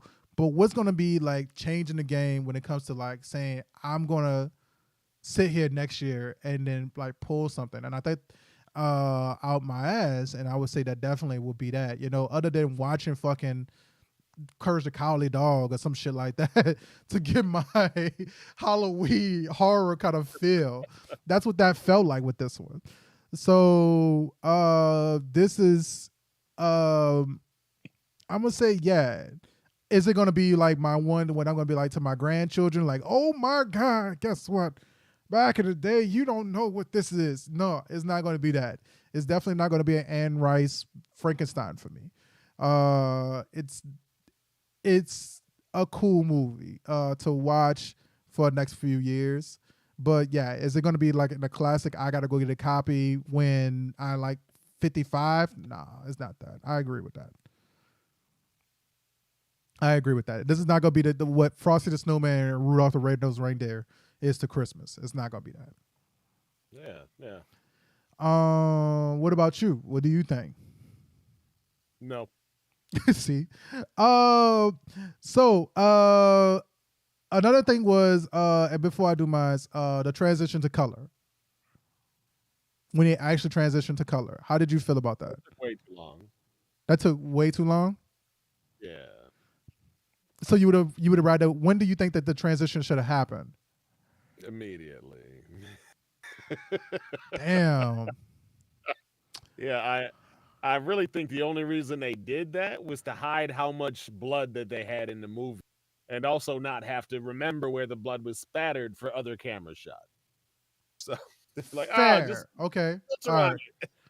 Fair. Okay. I get you on that one. I think that if we did the transition, I think we should have did the transition earlier and then transition back to black and white when it came to him being a werewolf. How would you think that? So in the case, we did the whole scene where they were going to hunt. Why? Huh? Why? Tell us why. Because if we're doing a werewolf by night kind of thing and we're kind of sticking to the theme, I think that if we're going with the classic werewolf thing, then it would have just made more sense. When he was about to transform, we transitioned to the black and white scene. And actually to give it like that old school horror film feel. Because I felt like Ted didn't feel like an old monster. He felt like just a monster there. He was a thing that was there. And then he wound up escaping. What'd you say? He was a MacGuffin. He was the biggest like red herring in the fucking thing. And then at the very beginning, and then when we see that transition, that flashing lights, we could have had a flash back and forth, either flash it back and forth between black and white with her terror, or actually just do the full transition of black and white throughout the actual kill scene. Or it could have just simply just gone for the 1960s and 70s horror movie style, where we just had all fucking like that faded out color. We could have went to that. If we're going to go. Yeah, I mean, from an artistic standpoint, having that scene black and white could be interesting because, like, oh, we're kicking it old school with the werewolf, y'all. Yeah. It just made it made more sense to me. I ain't gonna complain about it. I just really, I think that not having color, it detracted from the set. That looked really cool. You know what I'm saying? And I don't really think it helped tell the story. It was just an artistic choice that they made. You know what I'm saying? Fair. I agree. That's one of the reasons why I didn't rate higher. Fair enough. I would still say that it's an edger for me though. I think that it still does a really good job. It still kind of hold a little bit of balance with me. I think it did a pretty fucking good job. I think that they did their storytelling. With that, man, Jamel, when do you think you're gonna get a chance to watch it, man? Soonish. Soon as you get it, we're gonna get Jamel's rating as well, man. With that, we're gonna start off with you, JT. Where can people find you, bro? You can find me right down here at the socials, and you can find me here on Thursdays, chopping it up with History and Jamel. Awesome sauce, man. And then also Jamel, man. What about you, homie? You can catch me on Twitter and Instagram at Jamel727. You can also catch me on YouTube here on this platform, Eastside Reviews, TikTok, also Eastside Reviews, and of course every Thursday here for Historical Voices. Awesome sauce, man. Obviously you can catch me on Fridays and Saturday nights. We're gonna be on Twitch. While on Twitch, we're gonna be doing some more Evil Dead play. Man, I fucking love the hell out of Evil Dead. Evil Dead is that's definitely my game of choice right now, at this point in time. So definitely, hopefully, y'all can join us and enjoy some Evil Dead with us. And then also you can check out the podcast, Historical Voices from the East Side. That is actually already up, and as well as also the podcast for us, which is Historical Voices from the East Side. I said that twice. Making history, making podcasts. You can find it on Spotify as well as also Apple Podcasts and iHeartRadio. And then you can actually find Historical Voices at the same places. It's Historical Voices from the East Side. And you can check us on Podvine as well. And also, finally, join our Discord, man. We're going to be having more content where we actually talk about more stuff, such as, for example, like pop culture news, such as like the Wakanda movie, or when we do actually watch-alongs on Wednesdays, Wednesday evenings as well. With that, before we walk away, we had the homie JT. JT usually gives us the actual voice of reason right before every show. So JT, do me a favor, man. Hit these people with the voice of reason real fast, buddy. It is reasonable to assume that if something has your full attention, it's what you want to deal with the most. When you are interacting with another human, find a way to give them your full attention. Might be pausing some music, stopping what you're doing, just looking them in the eye. You know how many conversations you have with people these days that won't even look at you in person? It's crazy. Go look somebody in the face, talk to them, see how your words hit them. And then just that's how you live life, y'all. You got to look around and give life your full attention. What you give your attention to, you give up giving your attention to everything else. So make sure what you're giving your attention to is where you're putting your intention. You feel what I'm saying? So whatever you intend to do, fully pursue it, my friends. Give it your full attention, and you will see the success come.